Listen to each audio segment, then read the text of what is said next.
Hello, everyone. Welcome back to Canteen MX Football Podcast. We're on episode 503. We are back with Champions Cup action in the quarterfinals. Earlier today, a very boring match between Nashville and Club America ended in 0-0. On the other side, we have LAFC handling business against Cruz Azul. It's currently 2-0 at the half. And yes, the away goal rule is in full effect for the Champions Cup in CONCACAF. We are live on Twitter Spaces. We're also live on YouTube. So please check us out. Feel free to request to speak and we will patch you in. It should be a good one tonight. We also have to recap some of the action we had in Liga MX after everyone returned back to their respective clubs. Mexico ended up tying with Belgium, and then we had action as early as Friday night. Just a quick reminder to all of our listeners, if you aren't already following us on Spotify and on Apple Podcasts, please do so. We really appreciate your support. So yeah, really the big story right now that's developing is Cruz Azul losing to LAFC. They are at the bank of Carlos Vela. And, I'm actually quite surprised that there are some blue in the stands. Usually LAFC fans do a pretty good job of showing up, supporting their club. You rarely see away fans show up in the numbers that Cruz Azul fans are showing up in. And again, it is 2-0 at halftime. I'm going to bring in my co-host and good friend, Joel. Welcome, Joel.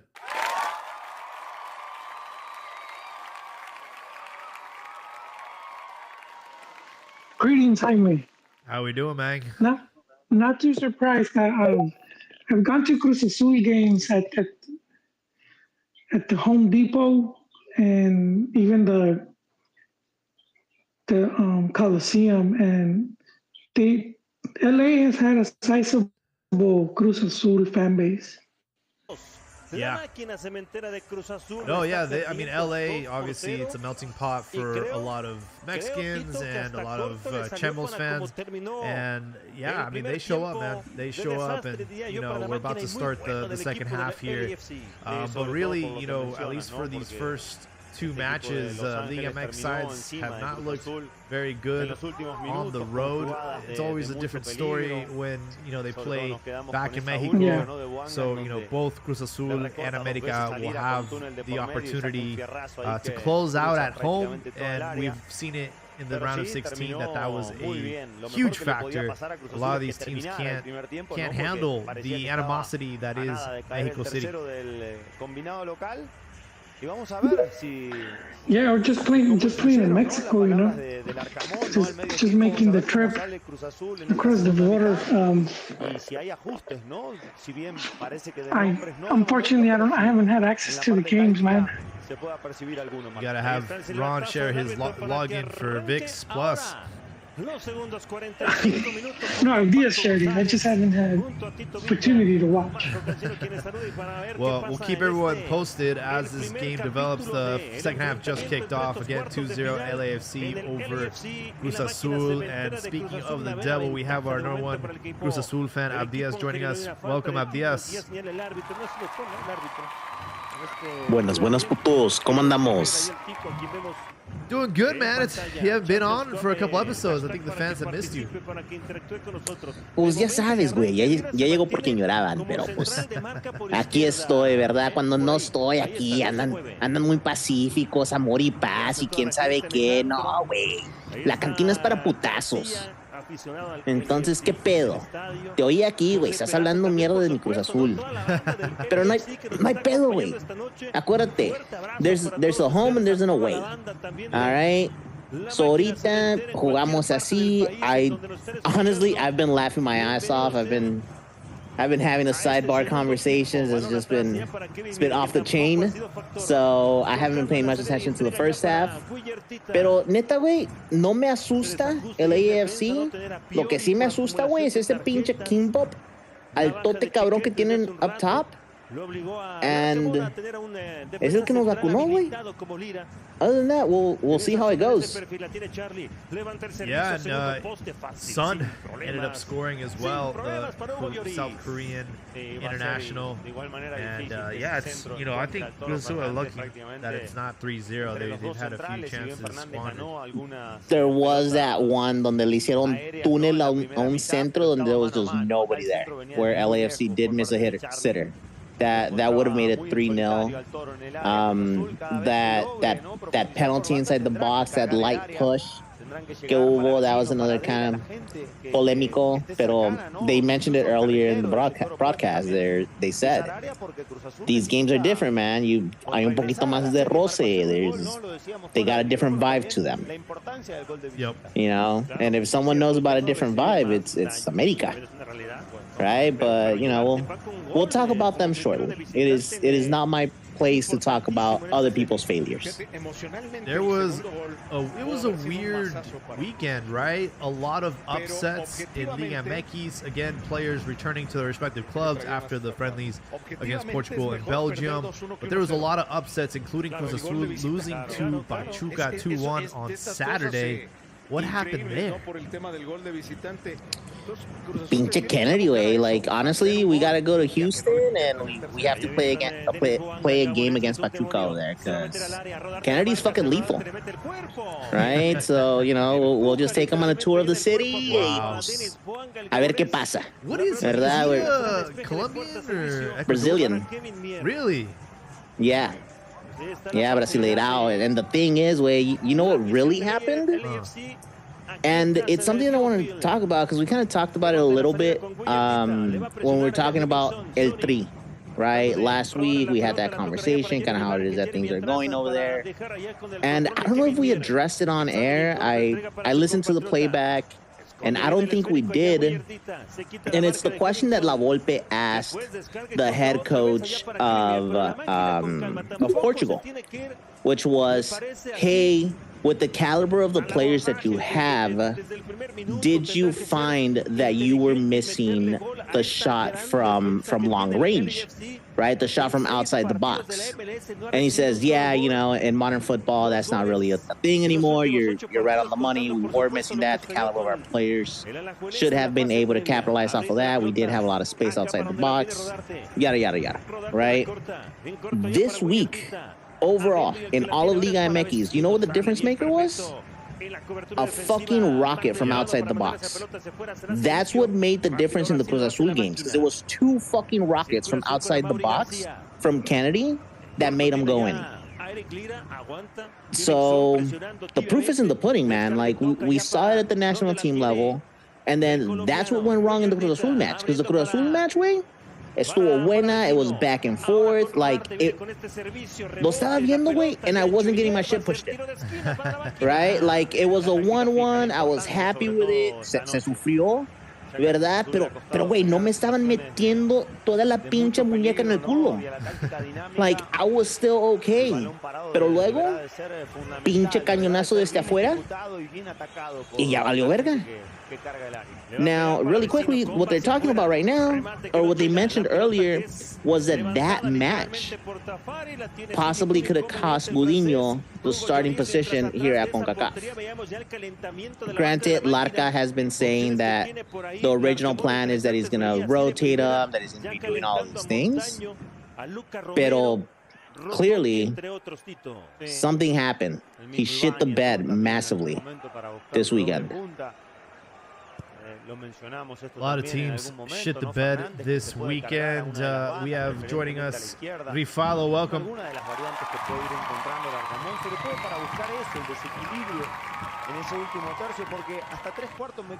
You're on mute. Hey. There you are. Hey, what's going on, man? Good evening, everyone. Good evening. Hey, good shit, everyone.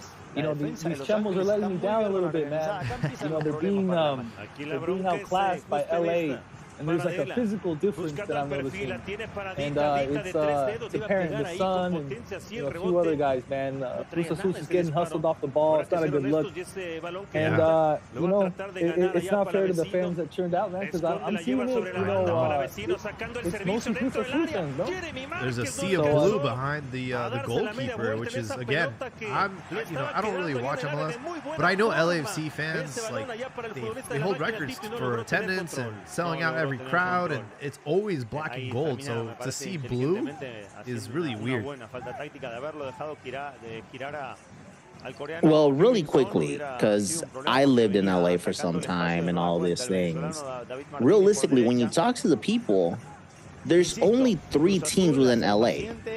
We all know the first 2, right? America and Chivas. But the third team of the people out there is Cruz Azul. You don't bump into a Pumas fan. You hardly see a Cholos fan. You don't see anybody else. It's the big 3 out there. Or better yet, Joel, can you attest to this? Because this was my experience from years back. What are the streets talking about right now? I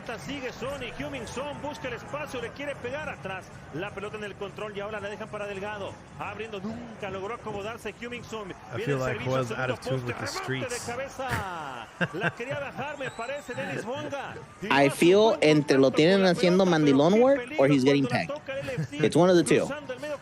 Oh, man. Yeah, he's a little bit far removed from LA, but yeah. You know, in San Diego, it's hot as fuck, man. Like, even right now, like, late at night, it's pretty hot. Like, it's probably hotter in LA, man. Really? You know, so, yeah. So, the heat element, man. It says it's 64 right now. Okay. Yeah, maybe it's cool, man. But it's hot over here, man. So. I don't know if you guys watched the match earlier today between Nashville and America, but man, I wish I could get 2 hours back. Maybe a little hat trick will be able to add. Whoa, wait. Huh. Wait, you mean did we watch Mazatlán versus Juárez? Yes. I did watch it. It was fucking beautiful, right? They were wearing their alternative kits, right? Uno tenía like some spicy chickens on the chest. El otro se había vestido de todo amarillo. Pero pues al fin del día, güey, fue el mismo producto que un pinche viernes botanero. Because Nashville versus America was no fucking different. Yeah. It gave you the same vibes, it gave you the same action, and it proved that I wasn't fucking wrong, and I will stick to it that América, outside of Liga MX y sin el arbitraje, no es nada más que un pinche Mazatlán. I don't know about all that, but you know, the draw today, lackluster. Over the weekend, they tied 1-1 versus Santos, who had a red card. Yep. Like, I don't know, it's something incredibly pedestrian about this America team, and it's a huge far cry from what was the Tricampeón. And the season's a wash, man. The season's a wash for them, I feel. Maybe they'll surprise us. Who knows? There's some quality there, but it's definitely missing a lot of pieces. We need to get a little hat trick in here, because, bro, what position are they even in right now? Yeah, I don't Like, know. ¿dónde están esos cabrones? Are they even qualifying to Liga right now? They're not doing so well. And today, if you look at the stats, they were outclassed in shots and possession, and they definitely didn't look like threatening at all the entire game. Nashville was a lot closer to breaking the score than America was. And another thing you have to remember is the away goal. You know, America failed to register an away goal, which means, you know, if America ends up winning, or not winning, but if they end up conceding a goal against Nashville, then, you know, that's going to be a lot more trouble for them. They're going to have to score. They're actually going to have to win out their game. So we'll see. They also looked like shit in the previous round, so they were able to turn it around. Wait, no mames. Pinche Nashville les estaba pedreando el puto rancho toda la noche. Toda la puta noche, güey. ¿Sabes qué fue lo único que lo salvó? que los pendejos no pueden meter un gol para salvarles la puta vida. Ni le pueden pegar al pinche travesaño. That's true. Because, dude, fucking airballs left and right, where it's like, bro, put one of these away. Their goalie's a hot piece of shit right now. Like, just do it. Like, their portería isn't solid. You can easily exploit this. So the thing about them against Nashville, though, is they did have some holiness. They had Pato Salas, who's pretty young, but he can't really score. Yeah, hold on. Tell me about Pato Salas, way, because I've heard his name before. And then I heard it again, and I was like, wait, I thought this dude was like dead or a ghost. I mean, he's not scoring, man. He's not scoring, but this team isn't really scoring. Never heard of that dude. He's the starting striker for Club America right now, bro. And then If you ask a little hat trick, he's the second coming of Luis Garcia or some shit like that. But that's just if you ask a little hat trick. Hey, but you know, they also had Violante. They had this guy Vasquez. You know, like they had a few youngsters out there today. You know, Brian El Raito or whatever the fuck his name is didn't play at all. So I feel like they were kind of holding back a little bit. It's the away. They didn't concede a goal. It's kind of like it's not bad on paper, but for America, you would think they would have played a little better. And then over the weekend, like I said, they tied. It's just not looking. It's not inspiring a lot. You know, and it's a wash for them, I think. Y Zendejas, el que, si jugaba para Mexico, he'd be a all-star. He'd be starting on the Mexican lineup. He hasn't done shit, man. No factor. All right, everybody clear out. It's my turn. Make way. Welcome, little hat trick. Es que yo sí trabajo y acabo de llegar del jale. Look, man, just look at the team. You have Zendejas. He's been dealing with injuries. He wasn't even supposed to play. They were saying that they might have left him off the game because he got kind of re-injured. He's been dealing with these injuries that I've spoken about, and I think he's been depressed, bro. Like he's gonna miss his second World Cup, and he's depressed. You have Israel Reyes, who doesn't want to get injured because he wants to go to the World Cup, and there's a good chance that he does get some playing time. I don't think he's going to start, but I have a feeling that he's probably going to come in the second half of you know, maybe every game, you know. Then you have Pato Salas is a youth player. He's like about a year younger than Hormiga. And his role is not to score. His role is to distribute the ball, get the ball with his back behind, his back to the goal, and pass it to the wingers. But unfortunately, our team is just shit. Brian Rodriguez. Oh no, ¿cómo se llama ese güey? Real quick. LAFC just scored a third goal. ¿Cuántos van? 3-0. 3-0. 59th minute. Pinche Kevin Mier, güey, no mames, se le fue. Neta, güey, okay, 2 weekends ago, hold on, little hat trick, I'm gonna let you cook, güey, I promise. I'm gonna let you finish, all right? I'm gonna let you finish. Pero la semana antepasada, cuando este pendejo regresó de estar lastimado, lo único que seguía pensando era el pinche meme de se me fue, bro, donde se ve como pendejo porque le metieron gol. Y ahorita otra vez. Ah, no mames, güey. Anyways, go ahead, little hat trick. Sorry about that. No worries. Hey, but before Cruz Azul must think LAFC has yellow jerseys because you know that's what happens when they face team with yellow jerseys in a liguilla in a knockout game. They get embarrassed. Sí, era muy salsa. Pero ¿sabes qué, güey? Todavía sí me la pelas. We had a comment from Joshua Lopez. Why aren't you talking about Cruz Azul getting hammered against LAFC in this CONCACAF Champions Cup? You just missed this, Joshua. We actually started talking about them and then got sidetracked. But yeah, 3-0. Go ahead, little hat trick. Rifado, you mentioned Brian. You said that they seem to be holding back. I don't think so. Look, if you look at the team, the America roster that won the Tricampeonato, para que no se los olvide. because you guys have a short memory. Maybe short like the tournament. No. I already dispelled that. They played like 24 games. Like that's cheap. Oh, don't even get me. Oh, El Campeonísimo. They play like 24 games, bro. Like it's the same amount of games. Anyways, that's another story. We can have the discussion at another time. But Brian was like, he was the backup of the backup left winger. Now he's supposed it was Quiñones, and behind Quiñones it was Cabecita. Behind Cabecita it was Brian. Now he's supposed to be our starting left winger.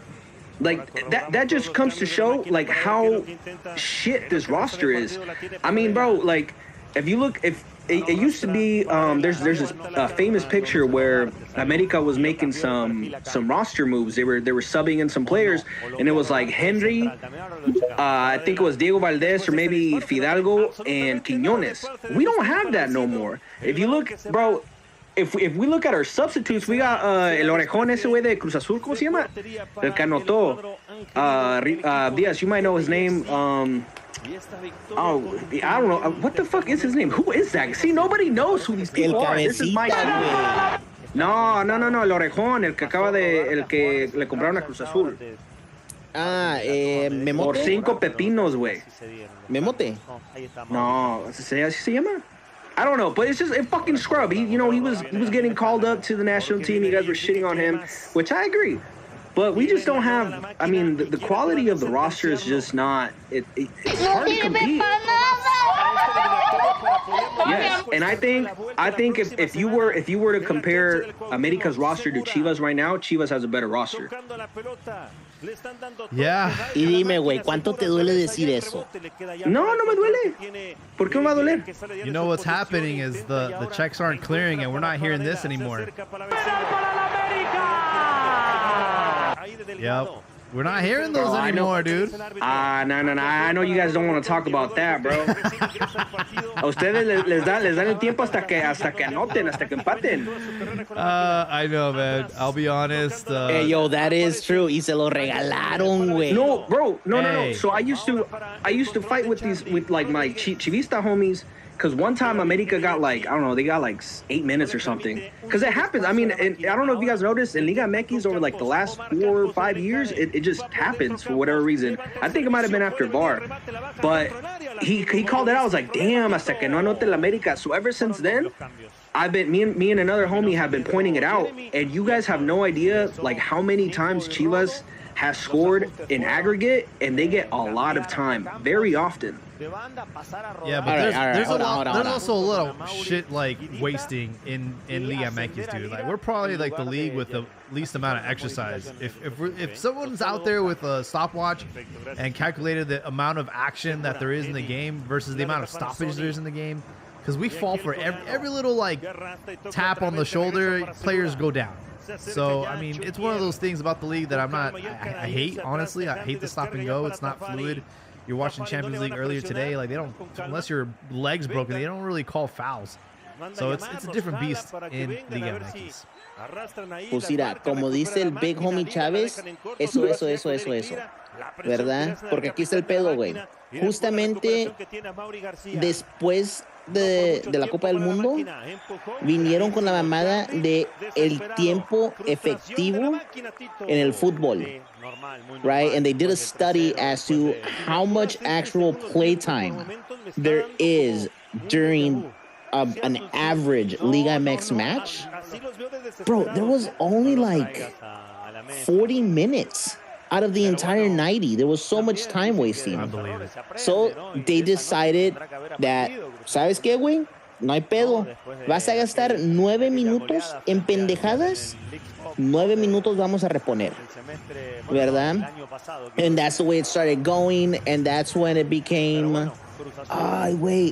was it against Costa Rica that Mexico won in overtime? And there was that heavyset reporter in the sideline that's like, no, loco, contra la mafia de la CONCACAF, no se puede. Oh, yeah, he was so It was Honduras. It was Honduras, pinche morenito, güey. Ahí está gritando diciendo que quién sabe qué. ¿Verdad? Y neta, güey, así es como se sintió este pinche fin de semana. Watching Chivas get tiempo hasta que ganaran y luego cuando no pudieron ganar, que les regalaron un pinche penal. Hombre, güey. Hey, come on, fucking Pumas pedorros let go a fucking 2-goal lead. Come on, get the fuck out of here. I can't explain it, but They let go a 1-goal lead. I'm gonna say it, bro. I'm gonna explain it the best way that I can. It's our fucking time. It's our fucking time. The title is ours, and it's inevitable. So everything's gonna go our way. I'm sorry. You know what, man? This is just gonna make the crash so much fucking sweeter. Hey, bookmark it. I'm bookmarking this audio clip. I'll play it back at the end of the season, see if we were right. But it just feels. Honestly, I'm hopeful, but this has shades of Clausura 2006, where they took like 5 guys and they fucking crashed out on the fucking liguilla. It's gonna be the same shit. So hopefully, maybe for the fucking Apertura, fucking Chivas fucking can get it out. We can still win with our backup guys. I mean, we were able to play against Atlas during that break, and the team still looked pretty solid even without the usual suspects. I'm actually hold on.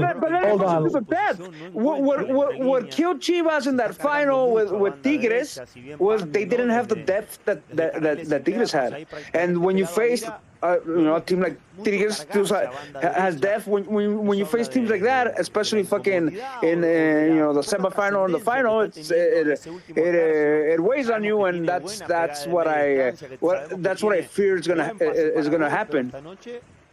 Look, it's already That's been it, written. wait. It's all gonna just fall apart. It's in written. the last 5 minutes. I'm putting It's my gonna prediction. happen all over again. It's so fucking great, bro. I'm telling you guys, this is my prediction. It's gonna be a Chivas Cruz Azul final, and the most ironic part about this is both teams are gonna show up to that final homeless because we have to give up the keys of Lacron before the World Cup. So if Chivas go all the way to the final, they'll be without a home. And Cruz Azul has been homeless. They've been playing their games at fucking Puebla this entire season. So they're gonna host at that fucking field next to the Cementera in Hidalgo. And dude, like, I don't mind going back to Jalisco. It's actually easier to get to in Guadalajara. But it would be weird if Chivas ended up hoisting a trophy there. I'll be honest. But you know what? It's still their house. They still have fucking. They still have some fucking some input in that stadium. They're still like part owners. I mean, the main owner is Leones Negros. So it's like it's like your second pad. Cruz Azul doesn't know. They don't even have a primary pad. But fucking Chivas has a fucking a place to take the side chicks. How can we be homeless if we have 2 homes? Come on. This is how I know you guys aren't used to winning, bro. Ya con un liderato ya se lo imaginan. Bro, we already got the title for winning the short season right now. You know what's with America when they win 2 in a row to start, they're already stitching the fucking star on the fucking jersey. Come on, hold on. I gotta real quick. That's the thing with big teams. I gotta ask Abdias. He might know this. I don't know if you watch NASCAR, but they changed the rules where if you're holding the lead for a majority of the race, like you get some kind of trophy or you get some kind of points. I forgot what it's called. But it's like an incentive to be consistent throughout the entire race, not just like the last 10 laps. And right now, Chivas have that title, whatever the fuck that is. I do not watch fucking redneck racing at all. I've covered it. It's pretty fucking. But there's like fun. There's like a term for it. It's like they get a trophy for being like. Yeah. I mean, I've driven the New Hampshire Speedway. I've been to it, like, to the NASCAR race and everything else. And, like, sure, whatever, when you're there and getting drunk and watching a fucking massive car wreck, sure, my dick gets hard. But I'm not watching it on TV. All right? The only time that I partake in like redneck racing is when I have my racing simulators set up, I'm wicked drunk to the point where like I can't operate an F1 car. So I just get in the car and start doing ovals. Like just bang out ovals for fucking hours. That's the only time that works. Pero aquí está, güey, la cosa y neta, güey, me está dando miedo, más que nada, güey, me está dando miedo por el bienestar de ustedes. ¿Verdad? Porque si ganan un partido más, I'm 100% sure that you guys are going to break your arm jerking yourself off. Like, there's no way that you guys survive another game winning sin muriendo deslechados. Because you guys are spewing so much. Game, exactly, you know, ¿ves, güey? I'm at the limit, dude. And the thing is, dude, is that we go 2 down against Pumas, right? Melito fucking embodying Stan Marsh when he microwaves his testicles in South Park and they get like humongous. You know, for those who don't watch South Park, basically I'm saying that Melito has these huge balls, dude. He's down 2-0. He's like, you know what I'm gonna do? I'm gonna throw in 3 strikers and Brian Gutierrez, who's more of a center attacking midfielder than he is, you know, a 6 like Oso or Gauvain. And so he puts all the carne in the asador, and it pays off, man, and it pays off. And you know what? Fuck you guys. It was a penalty. They fucking played that shit in slow motion. There's all kinds of contact. They went over it in VAR. All kinds of contact. What all kinds of contact? Por favor, explícame, güey. We're just Porque cashing in on, aparentemente yo soy pendejo. we're cashing ¿Verdad? in. So We're explícame. cashing in on all the times we've been fucked over or we never got a PK call. We're cashing in on all those favors right now. And that There was contact, that check cleared on Sunday night. I told my Pumas fan neighbor, I'm like, sorry, bro, check cleared. If that guy hadn't committed a foul, he wouldn't have taken a dive. Because he lets himself fall. I do think it was like a soft call, but there was contact. It's like, there's no reason why that guy should have dropped like a dumbass to the floor. You know? But I think he committed the foul and he wanted to sell it as he tripped. And the Chile player sold it too. As you should, because a lot of times we don't gonna see other plays where, you know, the player get elbowed or stepped on. Hey, aren't Cruz Azul the current Champions Cup champs, bro? You guys are fucking embarrassing right now, dude. Los nuevos reyes de la CONCACAF y no sé qué mamada. Somos los reyes de la CONCACAF, güey. No te preocupes. Ok, como te dije, queda todo otro partido. No hay pedo. Wait, are you guys gonna play in Cuauhtémoc or are you guys gonna play in La Azteca? No one has been allowed back into Azteca as of yet. Oh. So we'll be playing in Cuauhtémoc. It's gonna be a parking lot in a Soriana. Chingas a tu madre, cabrón. Pinche mala leche culero. Pinche David Faitelson, güey. Nomás falta que me digas que te la pele. Oh my Te voy a God. pedir disculpas. Después de insultarte, te voy a pedir disculpas. Yeah. Le ofrezco unas disculpas a Hey guys, Adidas. wait, what did Faitelson tell Crozas? I saw the apology, but I didn't see him. No, viste el video, güey. So, Hold on, so Jaime, Crozas was Jaime, can you telling play him- it? Can we play it without getting like pulled off the air? Oh yeah. Let me find it. Let me find the clip. I'll play it for you. Because you need to listen to the whole thing, man. Because it gets super fucking personal. So this is the gist, Joao. So fucking Crozas goes in at fucking Pfeiffer's zone because he starts criticizing America and Crozas told him, ¿por qué no hablas del jefe? You know, implying Azcárraga, and then fucking. So fucking Crozas was teasing them, and then Pfeifferson got by her, and he told him me la pelas, eso no es de compañero, Here, I'll play it, que me I'll play it. corran. Yeah. Here we go. Let's see if I can get this audio. The Brazilians he brought in are all ex-midfielders. Hell? Midfielders. Hold on, But having Bullet, issues. there's the Bullet, the coach. You Güey, too, ¿qué man. pinche porno estás viendo, güey? No. I have an issue with shorts on YouTube, As a journalist, bro. It, like, doesn't care. who do you blame? The fuck? ¿Qué pedo, güey? Oh! You're I don't barely. know why. All right, so like, check it out. It's actually trying to translate it in English. Well, tell who, because we're not going to court. Tell who. That's A ver, mi weird. querido Mauricio Imay. ¿Cuál dueño que lo permite? Wait, let's hear it in English. No, Es que el dueño tiene no nada sé, que hoy ver se aquí mete el más, dueño. pero no tanto. No tiene que ver ahí nada. No tiene nada que ver. ¿Qué No, hoy quieres, no, hoy no. Crozas? ¿Quieres No, te pregunto. poner en peligro el sustento ¿Quieres que de le mi quiten, familia? ¿quieres que le quiten las Mira, letras y el logotipo? Crozas, Tú. te le voy a decir una cosa, mi querido Crozas. A mí me la pelas. Damn. David. Vamos para que el señor Crozas sepa con quién trata, ¿eh? Luego se va a atrever a venir aquí a criticar a Efraín Juárez y a no sé quién por hacer gestos Ahora y no me sé echa, qué. pero tú, ¿Tú qué? como un gran Yo compañero te la de qué. trabajo mío, me echas al dueño de la empresa No, encima. pues es no, que no, es- tienes la culpa es huevos. compartida. cabrón. Y no tienes huevos. No, y te voy a ver después de la pausa y vamos a platicar tú y yo el señor allá afuera. Azcárraga es el Eso que no se mantiene hace. a Santiago Eso no Baños se durante hace. mucho tiempo. Yeah. A baño. Damn. It got Come on, spicy. bro. Hands. Bro, it got messy. Listeners, I don't know how this is going to sound on playback, but if you have some time, go and listen to it. I would not suggest listening to the AI translator version because it very much sounded like a Roaring 20s commercial. Dude, it was Listen so here, boy. bad. You do not tell me that. Dude, you don't want to hear no me la pelas in inglés. You peel it. You peel it. You You peel it for me. You peel it. Shit.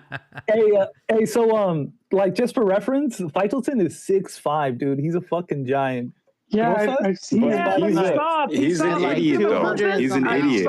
But He he's issued an soft. apology. You He give him issued a a good hook in public the stomach and apology. he'll fold.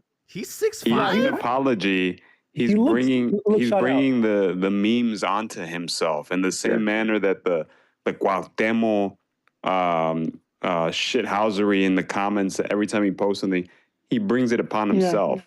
He's a But you know clown. what? He's You a know media what? clown. He embraces it and he plays You his know role. what? He plays I his think role right. that's his. Yeah, definitely, that's his role. That's why Televisa hired him, because they want that fucking viral. Ever since there's been the great change in media, Televisa has always fucking craved that viral attention. It all started with the fucking La Quinceañera de Rubí. So then they get this guy who he does a lot of shit on fucking social media, starts these I bet you this shit was planned. It has to be fucking planned. This is planned. So it's just fucking, yeah, because you know what? 10 minutes later, fucking TUDN, they had already spliced up that segment, and it was all over their fucking platforms. They put it on. Yeah, They put it all everywhere. But I There's will no say way he's still on air if it was real. I will say Mark Crozas I like him. He's like a breath of fresh air because he calls people out on their bullshit, and he's also a former player. Unlike David Faitelson. And it's just drama. But I think it's a bitch move to go on your own because David has his own fucking TV show on TUDN. I think it's a bitch move to apologize. Stand on business, bro. But Jaime, that's his MO. He did the shit with fucking every time he talks shit to Canelo. Oh, le ofrezco disculpas. That's his fucking MO. It's always with fucking Jose Ramon when they accused him of fucking of being a coke. He didn't apologize to Jose Ramon, but he apologized to his kids. He's a fucking. It's all fucking. I bet you he wakes up in the morning and he doesn't know what reality is. Who's worse, him or Shit, Álvaro? ¿Cómo se llama el otro güey? The fucking clown. No, but you know what? It's as Alvaro recognizes it's a fucking that he's a fucking character. He's even fucking said it that when he wasn't a character, he wasn't making money. But Pfeifferson, I think he fucking to begin with, to me, Pfeifferson is not a legit fucking journalist. It's just a guy who was in a good fucking situation and just fucking knows how to fucking talk. I don't think Pfeifferson is a fucking and I've talked to people around Mexican media and they say that he's not a legit fucking journalist. He's always talks about investigaciones. He's never done a fucking Hector Huerta type investigation. He hasn't. No, he's never done. The colores weren't even his. They're fucking Odin Cianis. This guy is just a fucking. It's just a character. And then, like I say, I think that he didn't write those. He didn't write those. It was Odin Ciani. That's why they were written for him. Huh?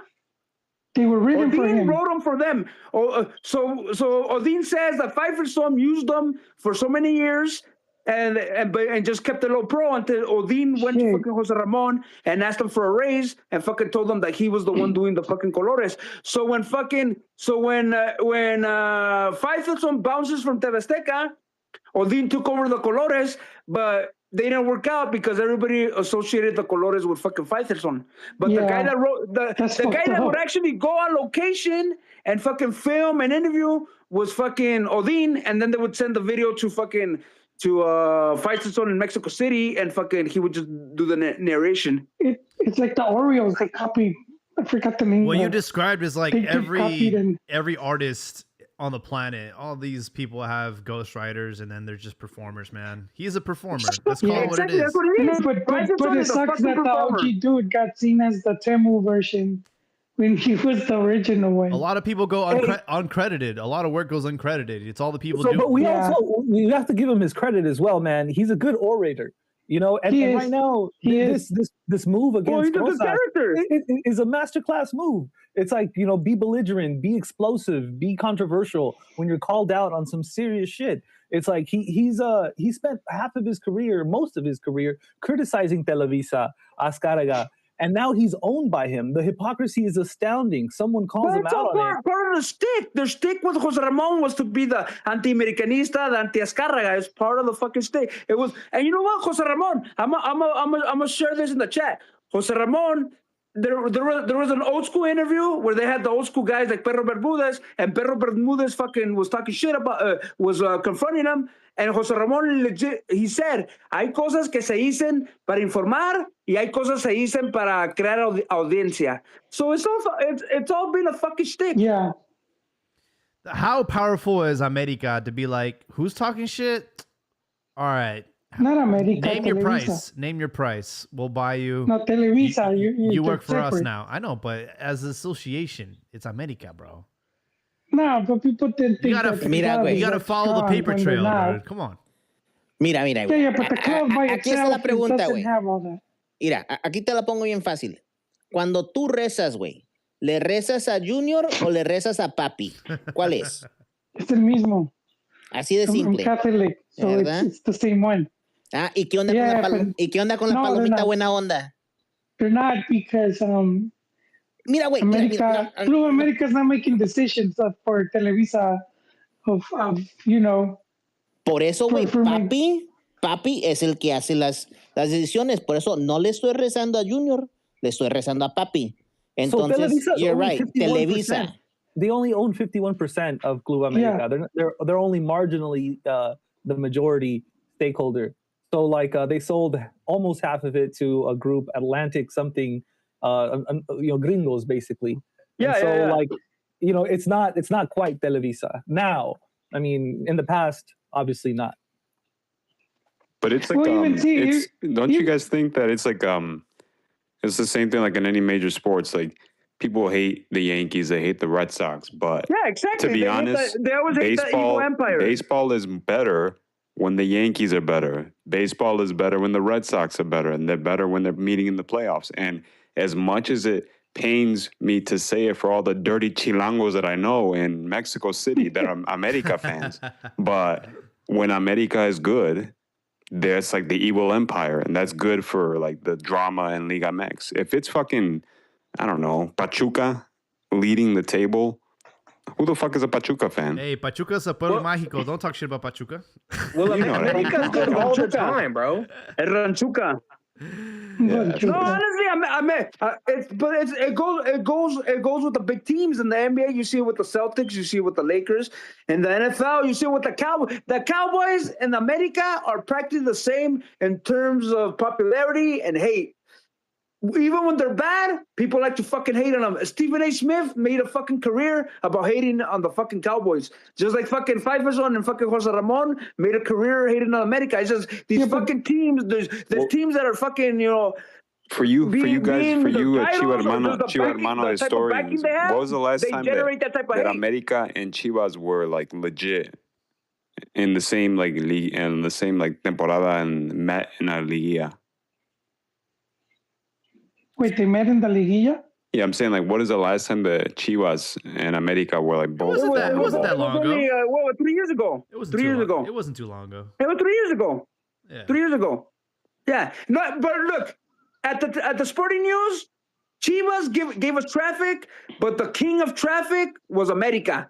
We needed America to be in the fucking liguilla and make it to the final because people either fucking hate them or they love them. But America always fucking draws attention.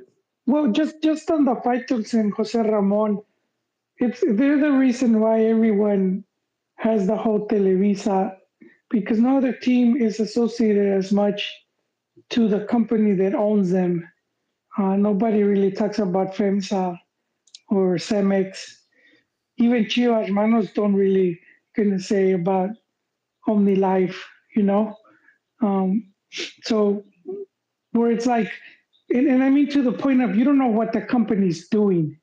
But right? the thing no one can give a shit of what they do or what they've done, but because they used it so much, now that's why they get so much hate, because it was years and years and a lot of misinformation. And I'll just say a quick story, because when I started watching soccer, and it'll be like, America cheats, and they cheat to win. And I was all for it, man. I was all for it. And one day they do like a report, and it says 13 years without a title. And then I was like, wait a minute, the math ain't mathing. These guys are cheating to win. 13 years without winning shit. It's not adding up anymore. And then I kind of was like, all right, these motherfuckers are just exaggerating this shit. But the comparison but it still works. It still works, huh?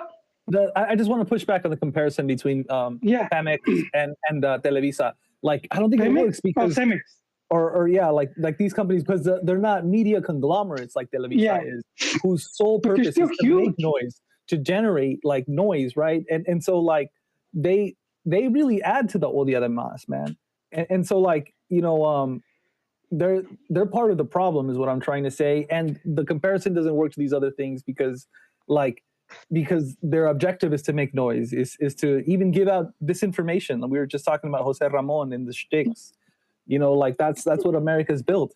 And so, you know, I don't think they're really justified in criticizing this persona that we have of them because they helped create it. Yeah, but for me, it's like if you have mass layoffs at Cemex, no one's gonna talk shit about Tigres. But if Televisa's involved in some shit, then they're dragging America. So that's kind of more like what I mean. Pero Joel, on the other half of it, you have to look at it at the fact that no other team ownership has the same amount of impact as definitely a media conglomerate does. Right? Like, ¿sabes qué, güey? Si el tío Richie quiere poner a las itálicas en venta cada vez que el Mazatlán gana, no tiene el mismo poder que de lo que haga Televisa, ¿verdad? Eso, it fucking dwarfs anybody else. I'll give you a really fucking great example, right? Ternium, right? One of the head sponsor of Tigres Femenil, right? Also a major sponsor of Tigres in general. Have you ever heard of them? Do you know what they do? No. Do you know who they are? They're one of the biggest steel conglomerates in the world. Holdings based out of Liechtenstein. Like fucking huge all over the world. I do business with them all the time. The thing is, no, they handle way more money than Televisa ever would, but they don't have the impact. They have more employees. They have all of these things. But the thing is, the impact and the level of reach that one ownership group has over the other. And Televisa has fallen off a little bit, but like a couple tournaments ago, they had almost everyone except Chivas under their umbrella. They had the rights for almost there was only like a handful of teams that held out. And now they've lost a few more. You know, they've lost ground on that. But like, you know, they were running the show. And then because they had everyone's TV rights, they were also running the federation, the national team. You know, it's mostly Azcárraga and friends leading the way. Well, they pretty much paved it. So if you build that, you're not just going to let other people handle it. Yeah, they built Mexican soccer as a product. Well, what? Yeah. That was the gist of America and Azcárraga. It was to have a TV product, and then they faced them off against Chivas to have that big rivalry, Provincia contra Ciudad de Mexico, and then you have the Selecciones, another fucking product, and that's Mexican soccer was a product, was a TV product for Televisa.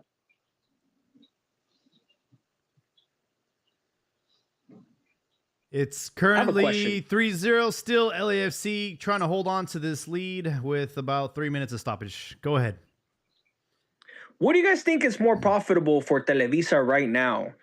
And America dominating, being on their way to the fourth final, or right now, where they're trash. Which, by the way, I'm pretty sure they're either in 6th or 8th position, so they're not out of repechaje yet. Six, yeah. They have 18 points. They're in 6th position. I don't know how. I don't know what the hell is going on this season, but they're in it. But what do you guys think is more profitable for Televisa? Between what? That and what else? Like between like America being dominant and winning, and maybe America not being a protagonist. Being on top of the table and being obviously it brings more eyeballs. It brings more interest. There's there's more interest on social media because that's factors in now. There's more interest in watching the games, and then when the team not doing good, you get the haters there, but like the fans, like the ones that are not too hardcore, they really lose interest. But when a team like America does good, everybody eats. Also, Liguilla, once they get into Liguilla, people will watch regardless how the team is doing. The Liguilla, but I mean, they got the World Cup rights. Money in the bank guaranteed. In Mexico. They have the World Cup rights in Mexico. But talking about that, Mexican fans are gonna get bamboozled by Televisa because I have a ViX account, but I do the VPN and I watch the Mexican version. So on top of your your ViX premium subscription, if you want all the fucking World Cup games, you gotta pay like fucking, I think it comes out to if you buy it before April, by the end of April it's $30. If you buy it after April, it's $50. So fucking on top of your ViX, you gotta buy the fucking Paquete Mundialista. The good thing is that I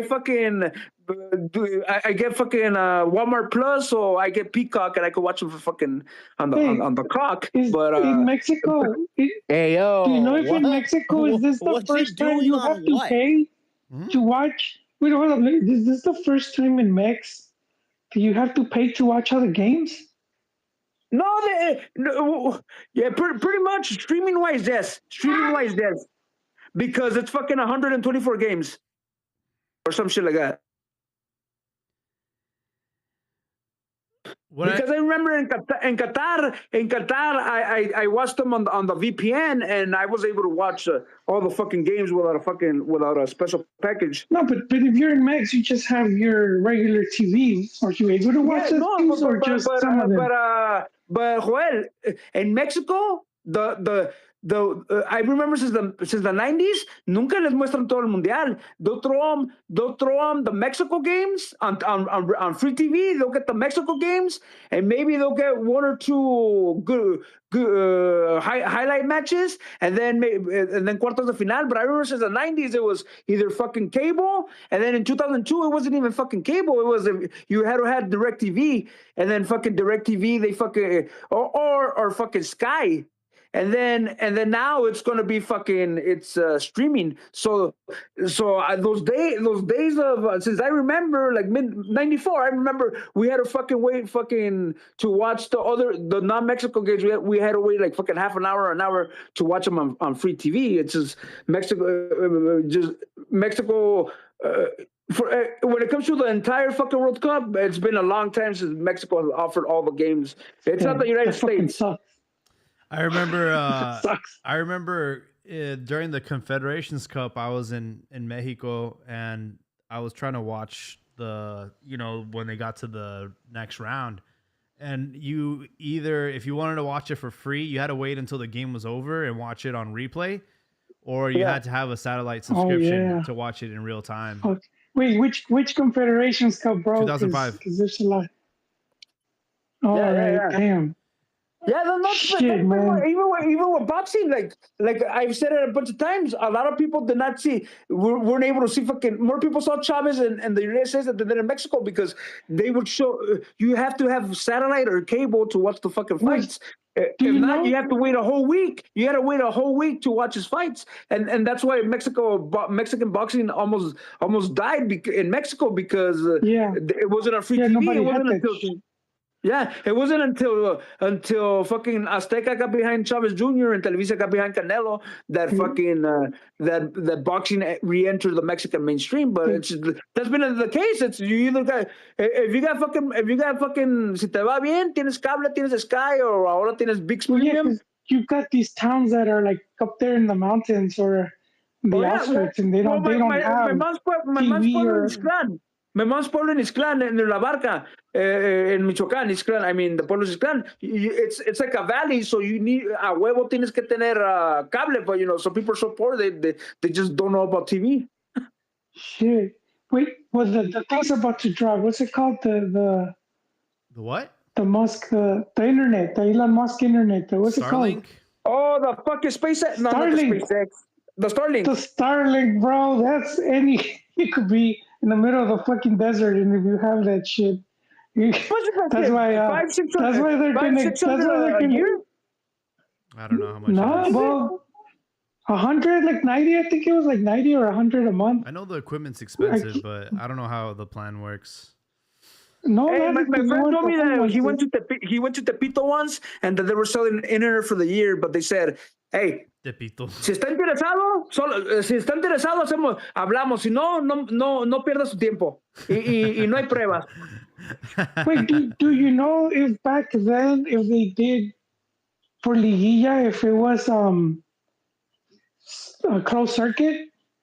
Well, that's another thing. It was always you needed to have cable.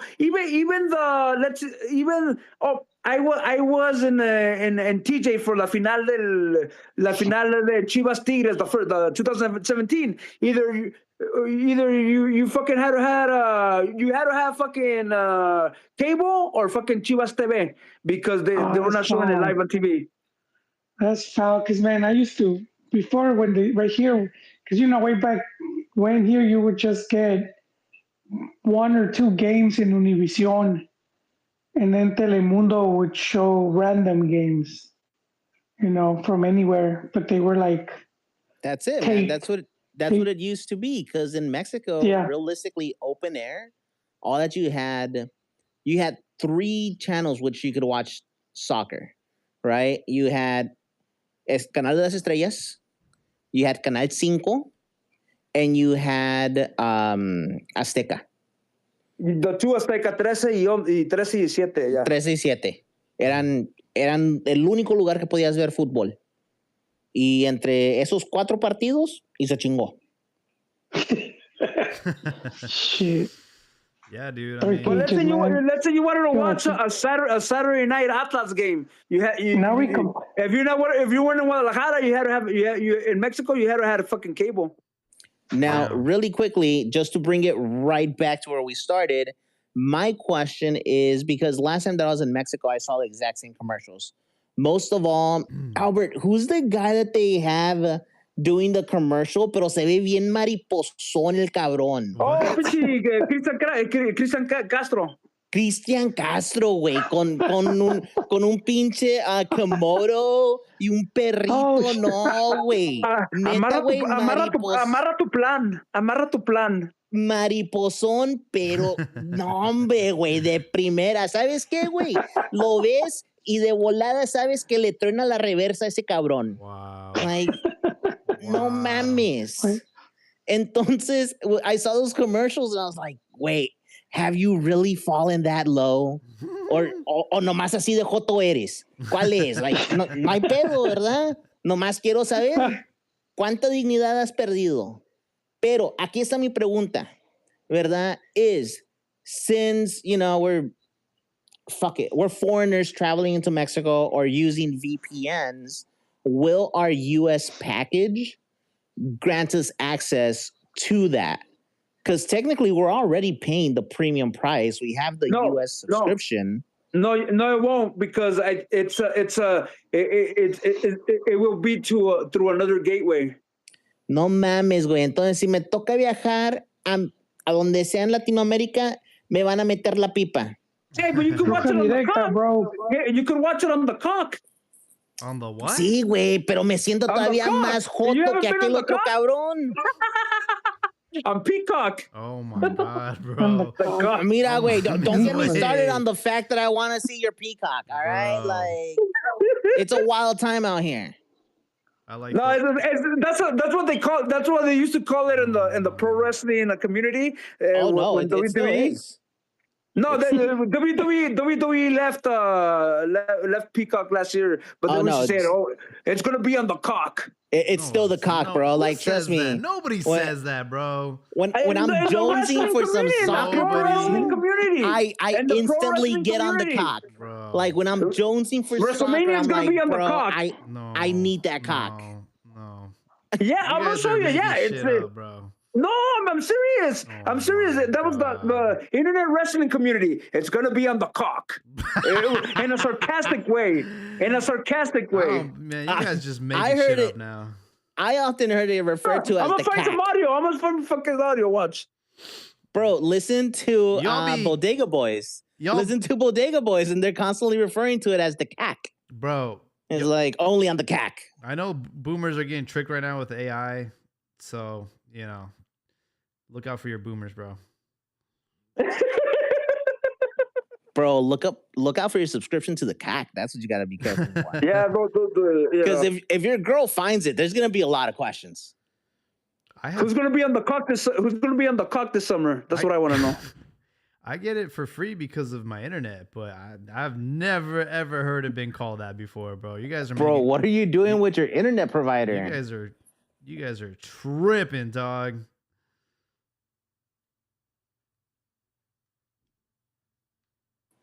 You're just missing out. Chivas on the cock. They're exclusively on the cock. Oh. Okay. And for the record, if you watch the Chivas coverage on the cock, it's considerably better. It's about better. Like a 3-hour ordeal. Yeah. Because they do a long ass pregame and a long as fuck post match coverage. For the longest time, Telemundo was not in HD here in the Bay Area over the air. So, yeah, Peacock is much better. So, when you need that long, girthy content, go to the cock. The cock has got you covered, y'all. Strong stability. that high width bandwidth. Yeah. That's what will get you. When you need all that soccer coverage squirted at you, get on the cock. Oh my God, bro. There's no better coverage than the cock. Well, it's a great distraction from the fact that Cruz Azul lost to LAFC 3-0. It's official. Game over. They will play next week, I guess, in Puebla, right? Ahora sí, puto. Está bueno. Que se vengan los putazos. Okay, yes. We shit the bed on this one. I didn't see anything special from the team. I don't know what happened, but as soon as they brought in... Fuck. Wait, estoy medio pedo y se me está olvidando el nombre ahorita. El delantero que le compré... Nico Ibáñez. As soon as we brought in Nico, the team changed. Luka had a couple good views in there. I don't know, man. También, güey, me está faltando mi pinche africano, güey, que I'm going to be honest, that's some fucking bullshit. Y sí me está calentando los huevos. Because I don't know why. I always assumed that soccer players got some type of preferential treatment when they had to come here and play like official matches. Pero aparentemente no, güey. Mi nigeriano no puede venir a los Estados Unidos. Yeah, so what happened? Que tiene un... Wait, no es de que tiene tema criminal ni nada. It's just a U.S. policy on Nigerian visas. We're not granting them right now. That's crazy. He's a professional soccer player. Like, you think they would make an exception for him? Yeah, and that's why I was like, wait. There isn't like some type of deal that has been struck, like among federations, among governments. Like, there's a World Cup that's coming, sir. So, are tickets gonna like flop? Hopefully, when people realize they can't go to the games in the U.S. Depends on where you're from. Like, it's fucking ridiculous. I saw there was a game between Portugal and Colombia going for like $1 million or something. How much was it? It was like a ridiculous amount of money. 11 million. How much? 11 million bucks. Oh my God. Who's paying that, bro? No one's paying that. Pablo Escobar's kids. I'm about to say some fucking oligarch, man. Like, there's no way normal people are paying that. No way. And like, I don't care how like rich you think you are. Like, if you can afford that price tag, you're not a normal person, my dude. All right, like you might be that rich, but you're not a normal person. So, anyways, after doing some investigating, because in WWE and UFC, one of the complaints is that fucking tickets are too high. I remember I went to Monday Night Raw in Anaheim 2 years ago. It was $75. I went in October. It was $125. WrestleMania, they're 2 weeks away, and they've only sold 80,000 tickets for both nights. So, and UFC is just ridiculous. So I was able to tie it in with the World Cup. So FIFA, they put in charge of a company named On Location, which is property of TKO. And TKO is the owner of UFC and the owner of WWE. So, and they've also handled the last Super Bowls. So fucking On Location is the company, they handle the ticket sales and everything, and they fucking try to fucking maximize fucking profits because fucking TKO is in the red. And they need to really fucking get out of that really hole. So it makes a lot of fucking sense why look up On Location because something I was looking for World Cup jobs and I always kept coming across fucking TKO and I'm like, what the fuck does TKO have to do with the World Cup? And then I asked my buddy and they said, oh yeah, On Location is handling the ticket sales for FIFA.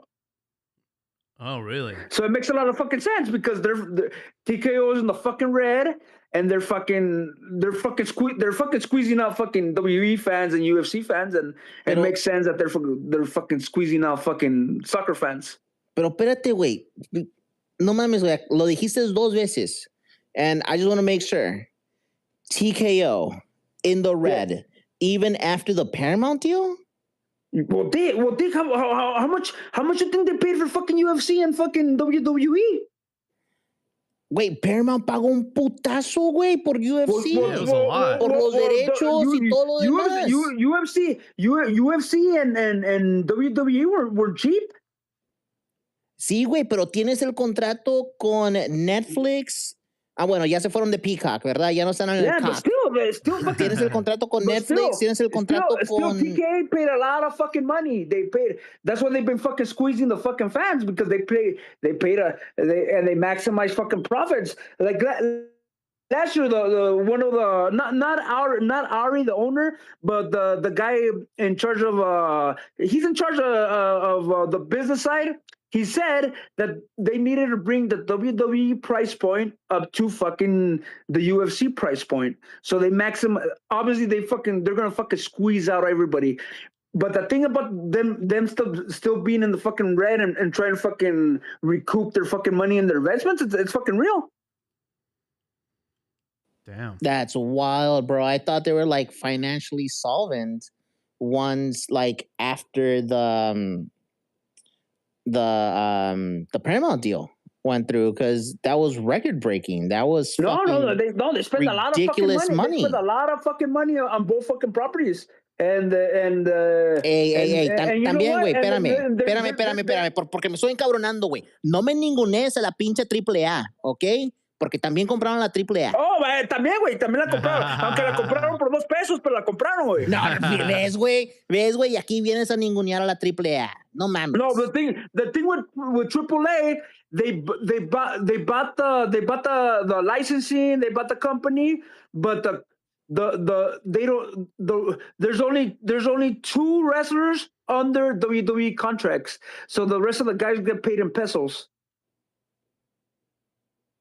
It's only Vikingo and I think Wagner. Those are the clown. Iguana.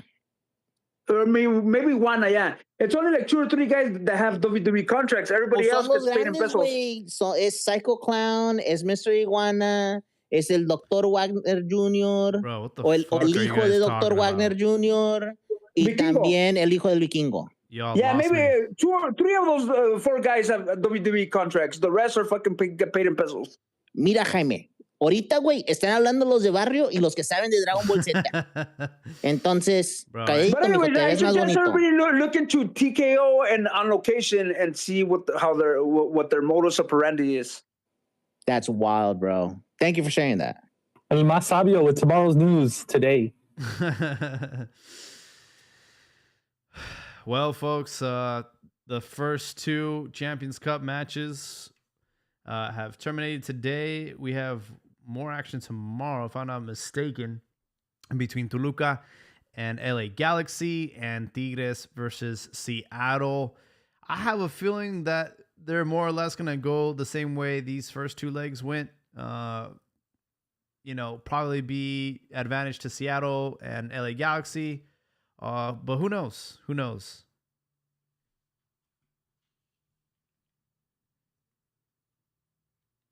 Neta, güey, me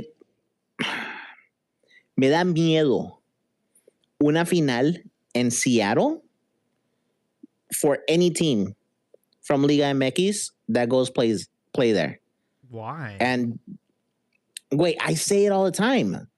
You know what makes Seattle different. It's the same thing that makes El Estadio Caliente different from every other stadium in Mexico. Synthetic pitch. Is it synthetic? Oh, I didn't know It's that. synthetic. It's synthetic. And so I don't like the way Mexican teams in general play on a synthetic pitch. Mm-hmm. Like if it's turf, they look like a fucking retarded animal on ice once you put them on fucking turf. Oh, I get it. What? They're the ones that beat Cruz Azul 7-0, right? They beat Cruz Azul 7-0. Oh, that's why. You have PTSD. Come on, bro. Hey, the other teams aren't going to play like that over there. Come on. Le metieron una putiza a Pumas. Yo estaba en el puto estadio cuando pasó. Like, se hacen gigantes en ese pinche campo.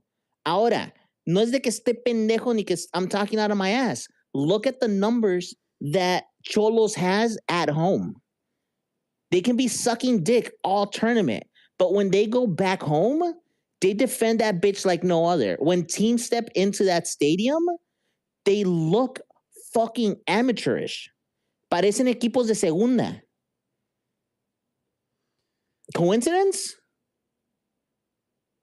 Yeah, the goal that TJ scored over the weekend against Tigres doesn't happen on a natural pitch. It had a lethal bounce. It was a golazo nonetheless, but I feel like TJ should be taking advantage of that pitch and doing some more long-range shots. We had a comment from Bring Back Disco. Mexican soccer will get better when Televisa goes bankrupt. It might, but unfortunately, I don't think it will. Now, as much of a wet dream as this is, you have to take into account the social fibers that make up Mexico in general. And Televisa is such an integral part of it. It's ridiculous, man. It's better. Was it the devil you know than the devil you don't? Yeah, it's so weird because I don't even see them ever being dethroned. It's like, imagine the U.S. without like ABC/Disney. It doesn't happen. And they're a benevolent entity too, because they saw America 4 finals in a row, el tricampeonato. They're like, nah, let's just fucking dismantle it and let others have a chance. Not just that, man. They're doing the greatest social work currently in Mexico, and it's that they're constantly producing new episodes of La Rosa de Guadalupe. Oh my God, bro. Bro, did you watch the latest episode? Bro. It's about this kid and his 2 friends who triz the fucking housekeeper. Guess what? The housekeeper's a fucking baddie. Now I know where you get all your inappropriate comments from, bro. You be watching that shit. No way. That's because back in the day, I watched a lot of Decisiones on Telemundo. And if you know, you fucking know, my dude. I used to watch that too, but no salí como tú. Yeah, bro. You didn't watch the early enough seasons.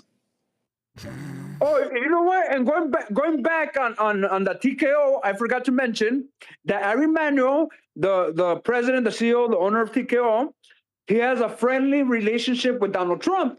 So they're getting a lot of help with the government. And like particularly, let me give you this example.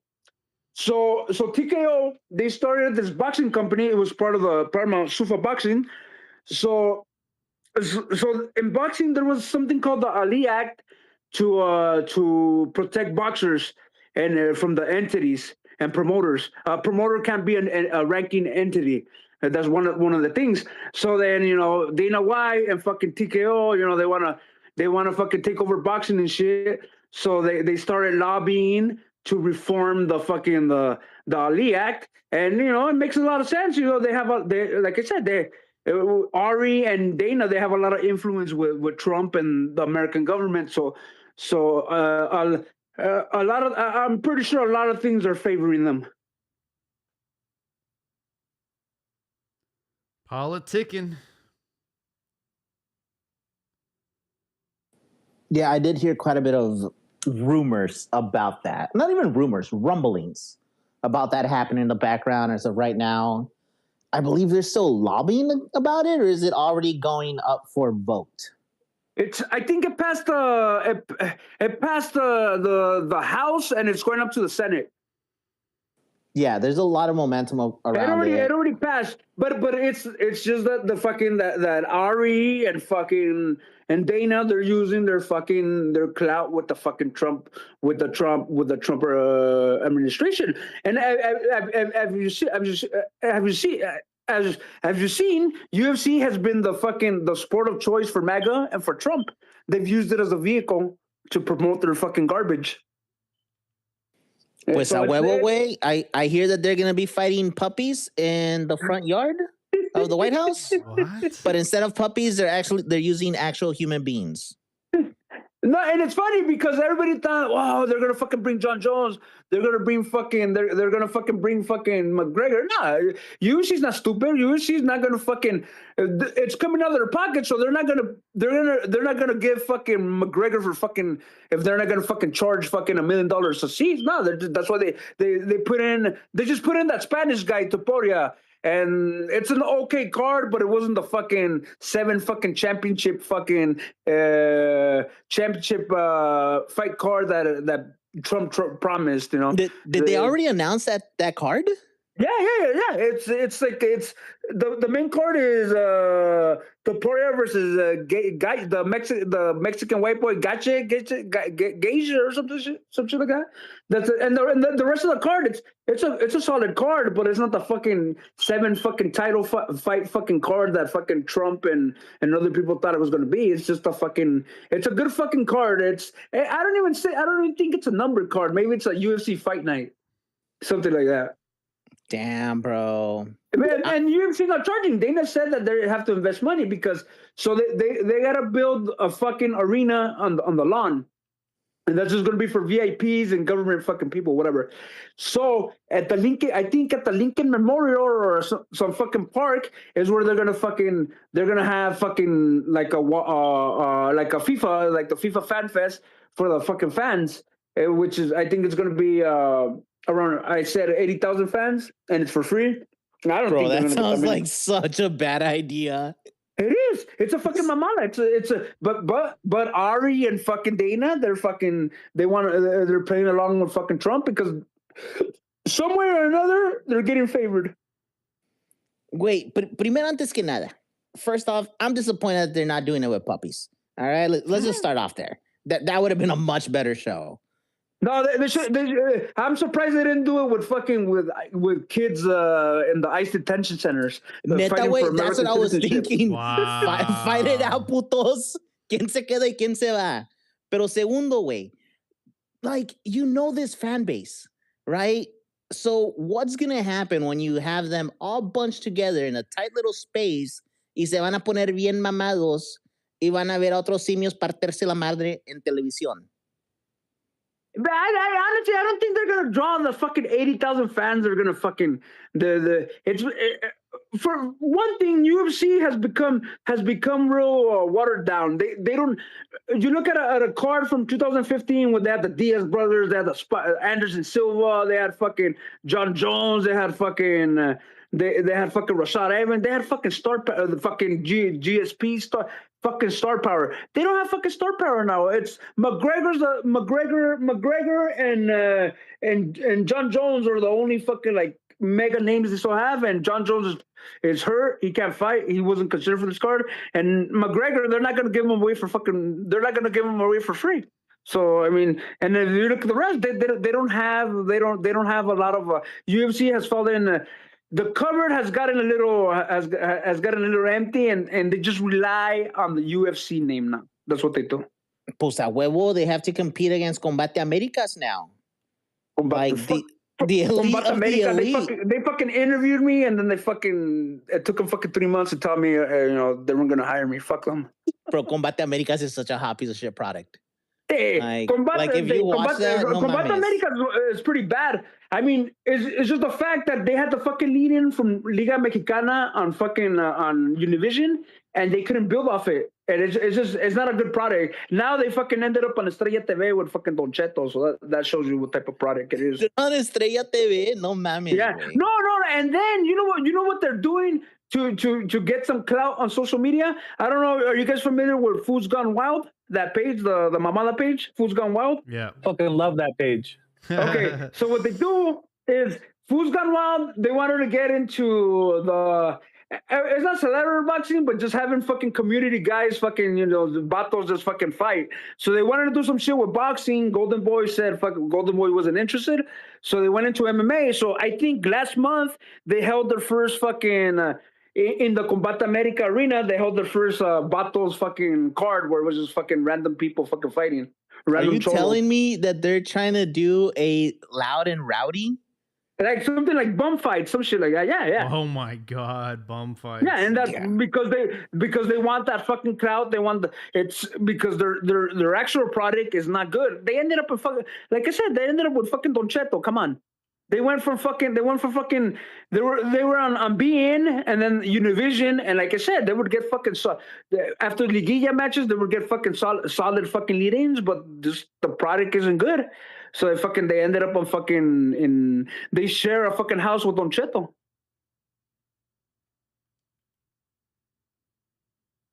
That's wild, bro.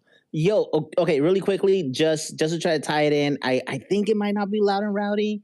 It's Barstool made their own boxing some shit thing. It sounds very much like that Fools Gone Wild. Yeah, and then Fútbol Dólares is Brad. Like Abdiras, if you wanted to fight me or you wanted to fight Ron, we could fucking sign you up. Oh my god. ¿Cuándo, güey? Nomás dime. He said, you know, Ron will fly him out to California. He could stay in the Airbnb right here, and we could set up the fight. He said, no, güey. Mira, güey. First of all, he said these hands are rated for E for everyone. Huevo. Mira, güey, soy Chemo, so I'm used to couch surfing. Y yo pago mis propios viáticos para partirle la madre a Ron. So, tú dime, güey. Of course. Hey, I'll send you the link. Oh my god. I'll get everyone one-way tickets to Oxnard. We can meet there. Oxnard. Yeah. So not a lot of football action today then, huh? I feel like we kind of knew. Pues neta, güey, la mayor cosa es the fact that todos los grandes la cagaron. That's the big news. Whoa, right? The big news is that there was Liga MX today, man. And it was Querétaro versus Juárez doing match day 7. All right, and it ended 1-1, dude. And it was better than the America Nashville. It was better. It was actually goals, man. All right, quick question. Why are we playing that match?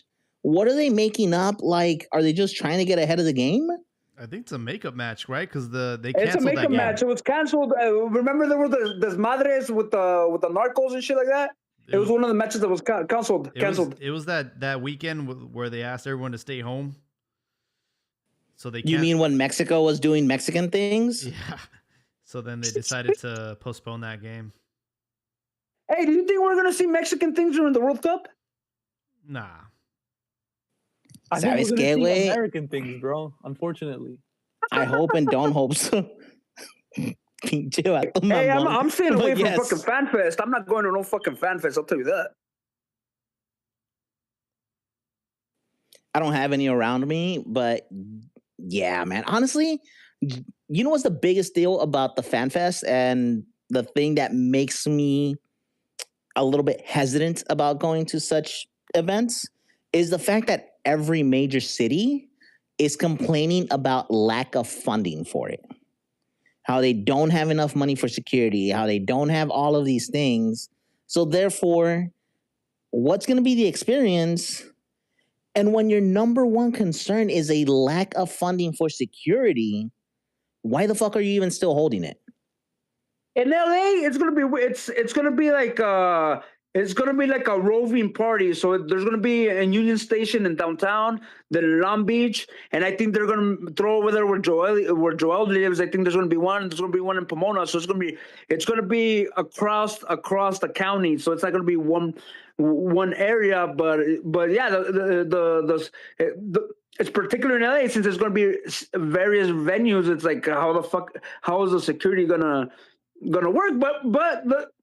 So the event is you could go general. I think general admission is going to be free, but if you want a VIP experience, it's that on location again. They have fucking hospitality packages as a fucking fan fest. It's fucking disgusting, bro. Nickel and diming. Everything's a fucking profit right now, man. It's ridiculous. We were talking about in the chat earlier, Ron and I, about Stu Holden, in a retired U.S. player who is advocating for a package, right? A FIFA package for the World Cup in around the range from $3,000 to $5,000 to $8,000. And the response on Twitter was that this guy is so out of touch with the working people and their needs and what they can spend. And they're basically calling him a hack. And you had, reporters or media people like Sebastian Salazar of not Club America, what's it called? Fútbol Americas. Criticizing him, basically calling him a hack. And, we debated it a little bit, in one instance, you feel a little distasteful about someone who you see as, one of your own, a working class guy who made it big as a football player, like, just kind of be a shill for this company that's ripping off the fans, that's turning the people's game, football, into something for, the few, the privileged. And so there's been some backlash in regards to that. And I thought it was interesting. On one hand, I can't hate on Holden for making his money. You know, he's got to eat, right? He's got a wife. I'm sure he's got kids. I thought he was someone else, and I thought he might have been part of the LGBT community, but he's married and he has kids. And yeah, man, he's got to eat. On one hand, I'm with him, but on the other hand, I'm also like, dude, why are you like? You should use your media platform to condemn the gouging of the fans who support you. And so, you know, that's where we are. You know what? In WWE, there's a controversy with the kid tickets too. Like I said, the WrestleMania tickets are not selling because they tripled them and quadrupled them. They quadrupled them this year. So I don't know if it's part of the storyline or I don't know what the fuck it is. But CM Punk this Monday. So Pat McAfee, the guy from ESPN, he joined the storyline last week. They jumped Cody Rhodes, and he was saying like, "Why is fucking WrestleMania not sold out?" This and that. So then this week, fucking CM Punk came, and like I don't know if it's reality or whatever. And he talked shit to fucking Pat McAfee. He called him Pat McAfee, and then damn. This is what nobody knows what's going on. He started fucking talking shit about TKO and about the fucking ticket prices. Like, lower the damn ticket prices. Like, you know, people don't know if it's reality or not. And then McAfee fucking hit back this weekend saying, "Oh, so you don't think you're worth as much of what they're charging?" So I don't know if it's part of the storyline or if it's fucking like they're blurring the lines. I don't know what the fuck is going on. But this whole fucking ticket epidemic is because of fucking that TKO and fucking On Location. All right, hold on. Really quickly, I just want to add a little bit more context to this. So last year, night 2 of WrestleMania, Triple H goes on stage, onto the ring, and delivers the message that the following year, aka this year, WrestleMania would be returning to Las Vegas, but that SummerSlam would be held in Saudi Arabia. That they were going to be. Hold on.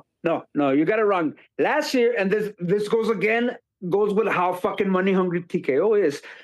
It was already announced during WrestleMania last year that it was going to be fucking New Orleans was going to be the whole city for fucking WrestleMania this year, but because TKO is based in Vegas, and it was very fucking. It was a profitable fucking event. They said fucking Nolans. They took it away from them, and then that's why they're bringing it back to Vegas. But they quadrupled the fucking prices, and then everybody's saying, "Oh, well, fucking Nolans is gonna get the fucking WrestleMania next year." No. Saudi Arabia is going to get a fucking full-fledged. It's not going to be a fucking WrestleMania fucking imitation. It's going to be the fucking WrestleMania. So y también se llevaron SummerSlam, ¿no? They took SummerSlam. No, they took the Royal Rumble. They took the Royal Rumble. Yeah. Okay, so really quickly, when he was giving that announcement on stage, and because you covered it and you know this, you're well aware, the fans started chanting, "Fuck you, you sold out." And it was deafening in the stadium. That's been the sentiment ever since WWE got embedded with the Saudis. When McMahon was involved, but it was cool but you know what? Whatever. All they got was like the special events, like the greatest Royal Rumble, which was the fucking Mamada Royal Rumble, or they got the fucking Clash of Champions. But now you're taking away the fucking tentpole fucking events, so everybody's more pissed. Like they fucking, and then what they did to fucking Nolans, they just, like I said, they're not really thinking about the. Obviously, yes, I've always said it that companies. Their business is to maximize profits, but you're pissing off your fan base, and then it's going to get to the point where your fan base is going to say "fuck you," and they're not going to respond. So they got to be careful. Wait. Are you telling me that this is a very similar to El Tri situation? How? So let me speak on the prices on the tickets right now. Right now, it's so dire. It's so dire that you have sponsorships like Verizon who will raffle you if you start a small business plan with them. And I'm like, damn, should I buy a small business plan just to maybe get a fucking ticket? start a panaderia or some shit, a floreria. Just maybe I'll go to the World Cup if I fucking start one of those, man. But like, hey, but you know what? You know who's crazy also gonna have fucking high prices? The fucking Olympics. So they had said that in the first fucking ticket drop of the fucking the first ticket drop of the fucking event, which was this fucking last week, there were gonna be $28. They said, oh, tickets are gonna range for fucking $28, starting at $28. So everything they fucking dropped was for fucking to go see the boxing final. It was $400. And then to go see the fucking Olympic final was like 4,000. So the cheapest fucking tickets they were dropping were fucking table tennis, fucking $300. They weren't fucking dropping fucking cheap tickets. So I think it's just an epidemic all across the fucking U.S. just because people are spending. People fucking like to fucking spend, I guess. We were just talking about a $15 al pastor taco at the Azteca. You know, for the World Cup. Fucking in fucking Vegas, fucking $5 fucking tacos a go right now. Fucking Habibi says he's a tourist and that he likes fucking spending $5 a tacos. But me, I'm a fucking, it's my backyard. I'm not paying no fucking $6. And I said it right now. I'm done with fucking I said it to somebody right now. I'm done with fucking tacos in the fucking in Los Angeles in the U.S. I'm not paying fucking $4 for a fucking taco. So now my fucking tacos are exclusive. My taco appetite is exclusive for fucking Tijuana, and even those are expensive. But it's still not fucking $4 for a fucking taco de cabeza. Se pasan de verga. How did we get here, guys? How did we get here? It's a rabbit hole of nonsense. I will say, it's crazy. Price gouging, man. Price gouging. That's how we got here. It's just fucking Infantino. Yeah, it's just a damn shame, right? It's like, finally, we're getting the World Cup back in North America, and it's just like, great. For who? Like, who's going to attend these matches? It's going to be a bunch of poppies and fucking fresas. And the sad thing that's how the whole fucking American sports fucking landscape is. You want to take your kid to fucking Dodger Stadium? You're looking at a family of 4. You're looking at fucking at least fucking $700, $100 per ticket. Fucking up to $75 for parking. Fucking your fucking your little kid Frankie wants a fucking hot dog Dodger jersey, a fucking another $100. It's fucking ridiculous. I remember back in the day, we'd fucking go to the pavilion, fucking $5 tickets. Well, yeah, they also sucked dick back then. Yeah, but still fucking you're right. But they have one of the highest payrolls. You got to pay. Well, you were in the Bay Area when the fucking Giants were on fire? Did the tickets go up like increasingly fucking high? I'm not a Giants fan, so I have no idea. But I will say, oh, you were part of Oakland, so you were used to $5 games. I guess. We still get $5 games out here if you want to go all the way to dusty ass Sacramento. But I will say, to do anything in California now, it's $100 just to breathe. Just like the Angels. The Angels are a little cheaper than the Dodgers, but still, it's not fucking. It's just every another fucking example. 2 years ago, I took my niece to go see fucking Monster Jam at fucking Anaheim. Tickets were $75. This fucking year, tickets were fucking $150. The same fucking tickets. The same fucking tickets, man. It's really, that's why this last weekend I saw like a bunch of fucking community events around a bunch of towns that were full because people are looking for fucking free shit to do because it's so fucking expensive to fucking take your fucking kids out or go out on the family. You go out, you want to go have a fucking omelet? It's fucking $20. Some fucking tacos, 4 tacos are looking at fucking $22. With a fucking agua 30, everything's just so fucking expensive. But because we talk about sports, just it's real fucking difficult to be a fucking sports fan. And it goes hand in hand because that's why.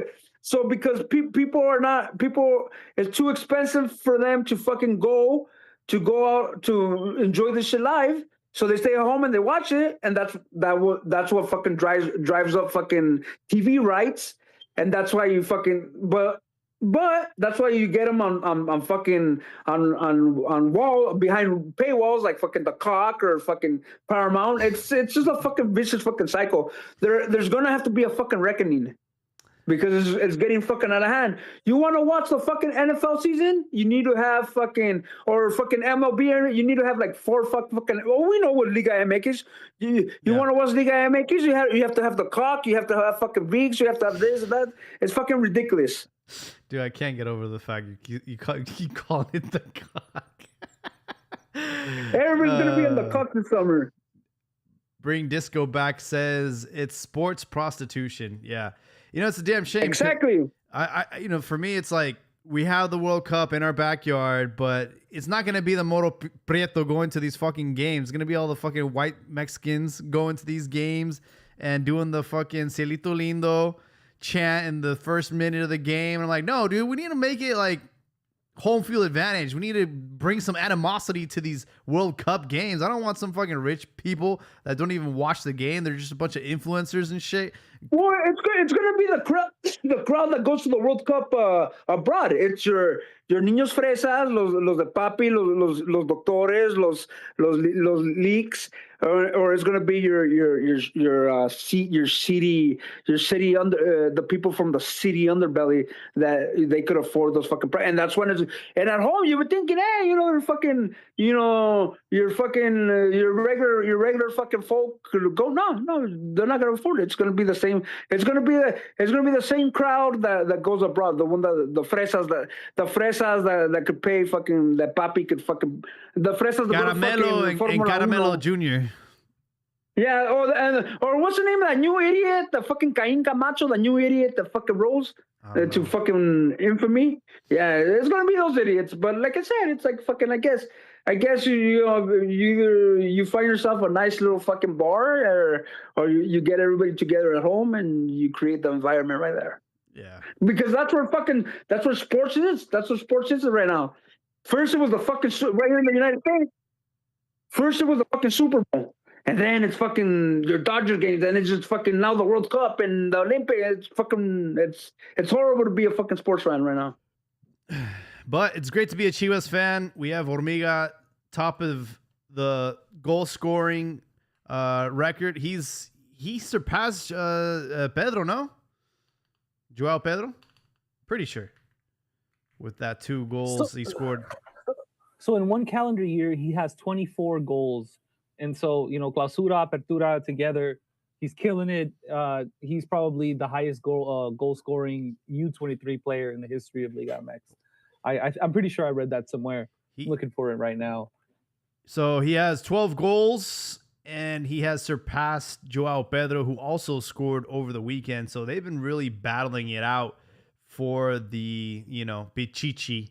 And outside of those 2 strikers, the next person has half the amount, and that's Joao Paulo, the Portuguese player for Toluca. So, yeah, it's been really just the Ant-Man show. Hey, really quickly, while we talk about this, you want to know my favorite piece of news to come out over the last couple of days regarding Hormiga?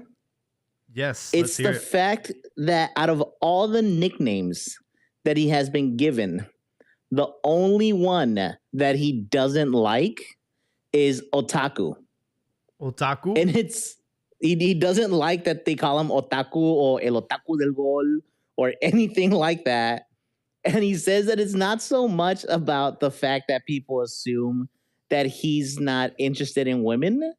It's more of the fact that it's associated with the fact that, like, otakus don't shower and are generally stinky. He's like, bro, I shower. Like, I'm clean. I'm not one of them. So, like, I don't know the background for otaku because it's like a term, right? For people that are, like, obsessed with, like, the Japanese culture. Yeah, think of, like, that. Someone who's obsessed with the Japanese culture, doesn't shower, and gets no bitches. A fucking weeb. So basically, like everybody that plays Super Smash Brothers, got it. Esos way. If you do Super Smash Brothers, if you know what the smell of a trading card store is on a Thursday night, the people that play Dungeons and Dragons. Hey, don't talk about Hoyle that way. He plays Warhammer. What is it? Warhammer? I don't know. He does the miniatures way. Like, he does the miniatures. That's because he likes getting high on the fucking fumes. But no one wants to talk about it because he has kids. All right? Oh, shit, he's here. Oh, well, do you go to that Warhammer store on Red Hill in Destin? Hey, chavos. He said yes. Yes, I do. Man of culture. It's next to that fish place you used to go. But of course. So, Vito, so basically, an otaku is the fucking comic book guy from The Simpsons? Yes. Yes. Okay. Or, Oh, shit. Oh, espérense, güey. Hey, Elliot Goldsmith from Rutgers University. Yeah, you lost me. Hold on, from Rutgers University, NCAA women's gymnastics team.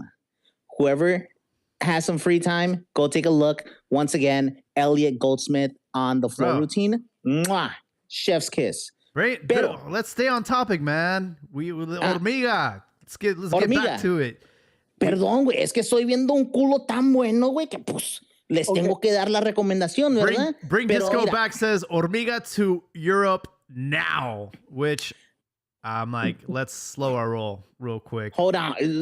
The rumor right now is that he's going to go to Feyenoord. And I can't wait until you're over here doing like the mental gymnastics, talking about how Feyenoord is a great club y quién sabe qué. He's already above the Dutch league. No disrespect to Santi Jimenez's trajectory, but he's doing shit that, like Rifaldo mentioned, there's no other player under 23 that's doing the numbers he's doing. That is grounds for him getting a legitimate offer from a big club. I mean, his timing is impeccable. It's near. I don't want to say it's elite timing, but he's like Chicharito level fucking timing at the same fucking stage. So I would say you're 1,000% on it. Hold on, really quickly. I would say you're 1,000% on that. The only thing that has kind of changed was that sitter that he missed during this last international window. Yeah. If he would have made that one, game changer. He's not a cabeceador. Entonces, he just scored a header over this weekend, man, against Pumas. That's because Hugo Sanchez told him how to do it. I don't believe that story that Hugo Sanchez said. He said that, I talked to him after that game. I told him to keep his eyes open. What does he do? He scores against my club, Pumas. And I'm like, all right, bro. I don't believe that story. I don't believe anything Hugo Sanchez says. You don't believe el pentapichichi. I just know he's trying to take credit for everything. He just wants to stay relevant. El máximo goleador mexicano. La figura más grande que tenemos en el fútbol. ¿Y no le crees? Because I know Hugo Sanchez was not watching the Mexico game. He was watching highlights of his time at Real Madrid and showing that to his friends and family. Because that's what he fucking does. No, güey, porque neta, yo tampoco le creo. Like, you're so full of shit, Hugo. What's that scene out of Napoleon Dynamite where they're sitting on the couch watching that dude do like reps, like football reps, and then Napoleon Dynamite's like, "You guys are fucking retarded." Like, what are you guys doing? With Uncle Rico. Yeah, that's Hugo Sanchez, bro. He's just watching his own highlights and getting people to be like, "Yeah, that was me back in the the old times." And yeah, I taught Hormiga everything that he knows. He scored against Pumas because I told him to keep his eyes open. I'm like, all right, bro. Sure, he did. But Hugo, that's Hugo. Like, I remember when Almeria beat fucking Real Madrid. And then he was saying, espero que todos los otros equipos hagan lo que nosotros hicimos porque dimos el prototipo como vencer a Real Madrid. Yeah, Hugo Sanchez hasn't been approached by a club in over 10 years for coaching. There's a reason why. But I don't know, man. We don't know that. We don't know that. Cruz Azul. He was in for Cruz Azul, but I don't know. He wanted something, and they're like, we're good. He wanted posters of himself in the locker rooms. They're like, all right, bro. He was asking for some Fugazi shit. You know what? Doing some revisionist history, I felt I wasn't fair with him. He brought that fucking winning attitude. And was he really any fucking worse than fucking Osorio fucking getting hammered 7-0 or fucking I think Checo lasted longer? His coaching career is decent. If you look at it, what he did with Pumas, he got that bicampeonato. He was saved 2 teams from relegation. One that they stripped all his best players. He with the national team, what was it? It was mainly losing the Gold Cup final against the U.S. with that. Big bar, let I him have go. no issues with Hugo. I have no issues with Hugo at But the in national Mexican team. culture, we always look down on the people that Yeah. fucking that are confident. Well, We're like, no mames, güey, muy creído, or this and that. His Like, Copa we America, don't though, is embrace that also- winning mentality. Yeah.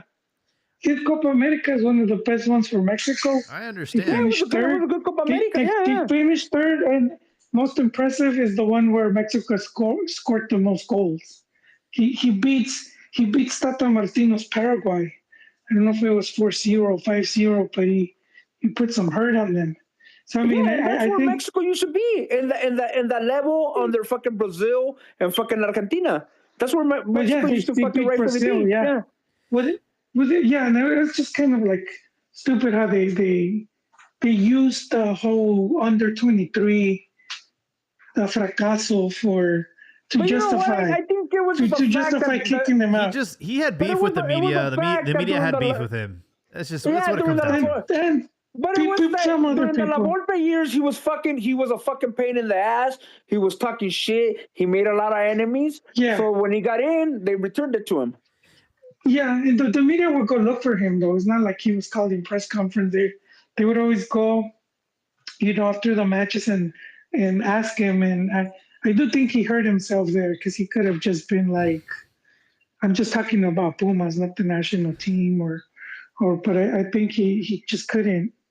Hey, He couldn't keep that grudge with.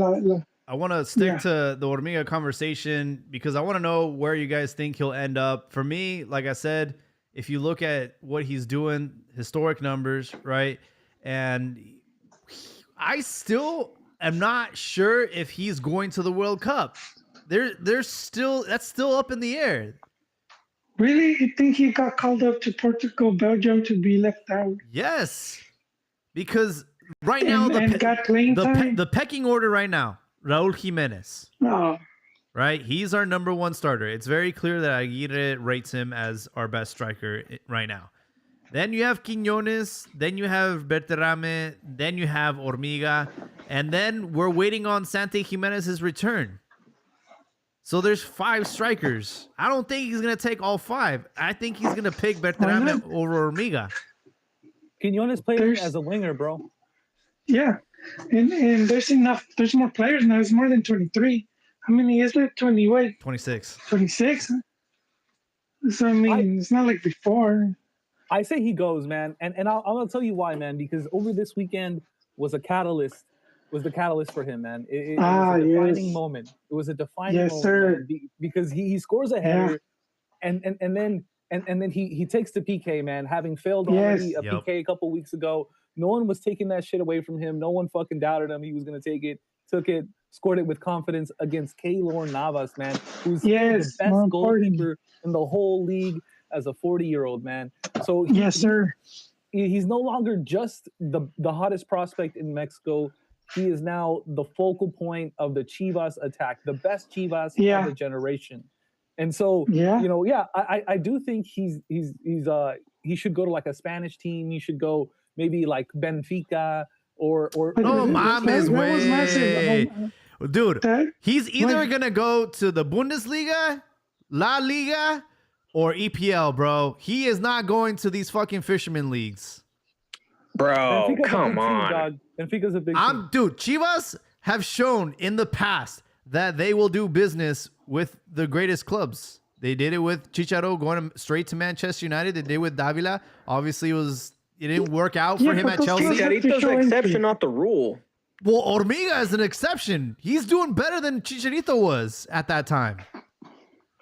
Yeah, but I would say overall, Chicharito, we will rate them at that. Also, who's going to be able to afford him? Was a better player. Hormiga's probably going for 15 at least. Probably more if he ends up. That's peanuts, bro. If he ends up going to. That's a Colombia game. That's 3 World Cup games. What I'm trying to say is that blocks out potential suitors in the Dutch league and in the Portuguese league. That's what I'm trying to say. They could afford it. They could afford it, especially if they could sell him back to Tigres in the year if he doesn't pan out.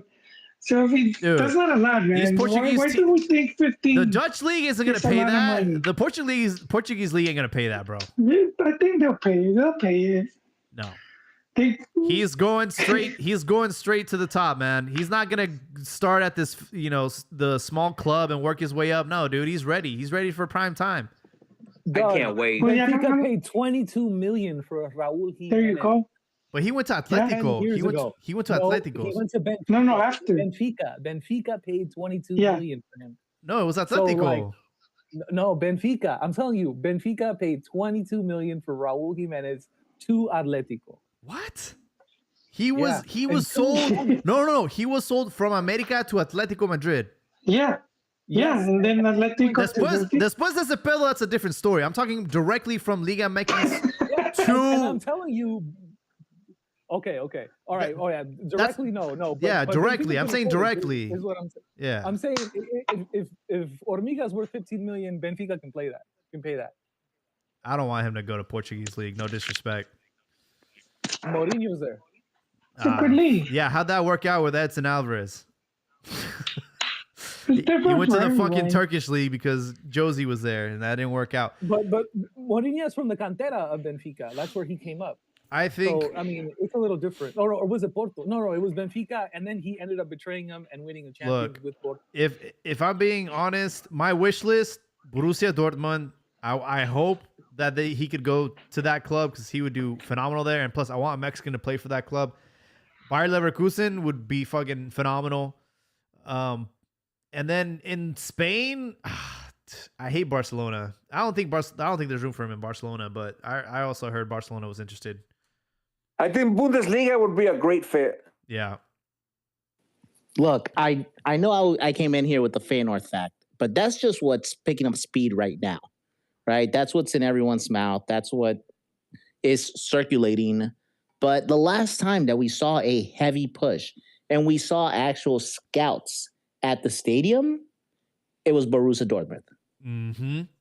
They were the ones that were there. They were the ones that have shown interest.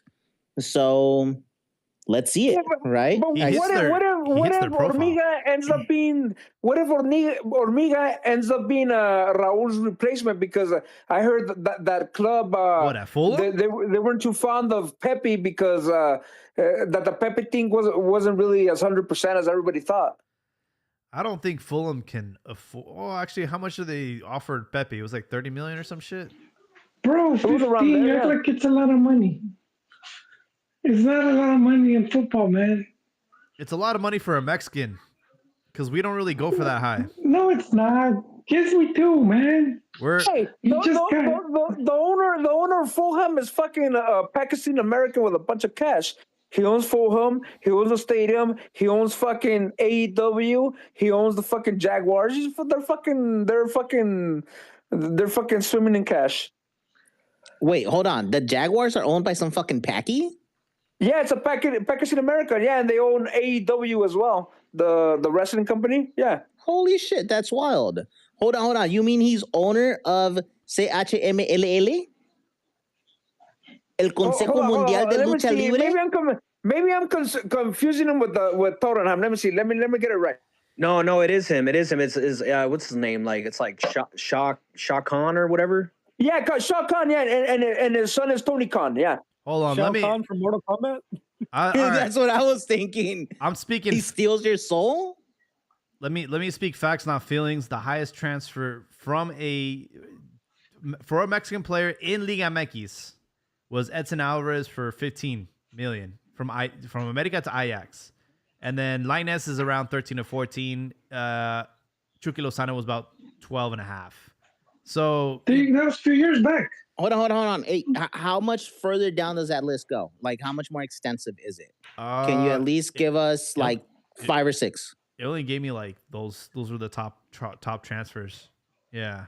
So I mean, we haven't had anybody go for more than 15 directly from Liga MX to like a team in Europe, and that will probably be broken with a combination between Gil Mora and Hormiga. Oh, Gil Mora definitely is breaking that. No, look, in Europe, Chucky's the most expensive one, and he went for like what 40? Yeah, I mean once they got to Europe, then it's a different story. But I'm just talking from 40 is not a lot of money for Liga MX. From Liga MX to Europe, that's a big fucking deal. I mean, we haven't really had any record-breaking transfers. Well, because there hasn't been that many players. I mean, Mexico did go through this long drought of not having that many talented players. But in the past, you're gonna say Cuauhtemoc, players like Cuauhtemoc and Palencia, that they deserve to leave on a loan. You know, Well, they I were mean, worth a lot of money. I want to see how much fucking Rafa Marquez went to fucking Monaco for. Let me It see. wasn't that much. No, it wasn't. Yeah. Es que mira, güey, Akira, rapidito y caliente, ¿verdad? La razón por la que te pregunté cuántos más había, ¿verdad? Que me dieras por lo menos los 5 o 6 is because how many flops are in there? Number 2 is fucking Diego Lainez. And how'd that play out? In Europe. Yeah. I mean, In Europe, like I give him his flowers. Yeah. What he's become and all of these things, but during his stint in Europe, what they paid for, what was their return? So I got Edson Yeah, but they Alvarez. still got a good return. Edson Alvarez, 15 million. Diego Lainez, number 2, 14 million. Chucky Lozano, 12.5.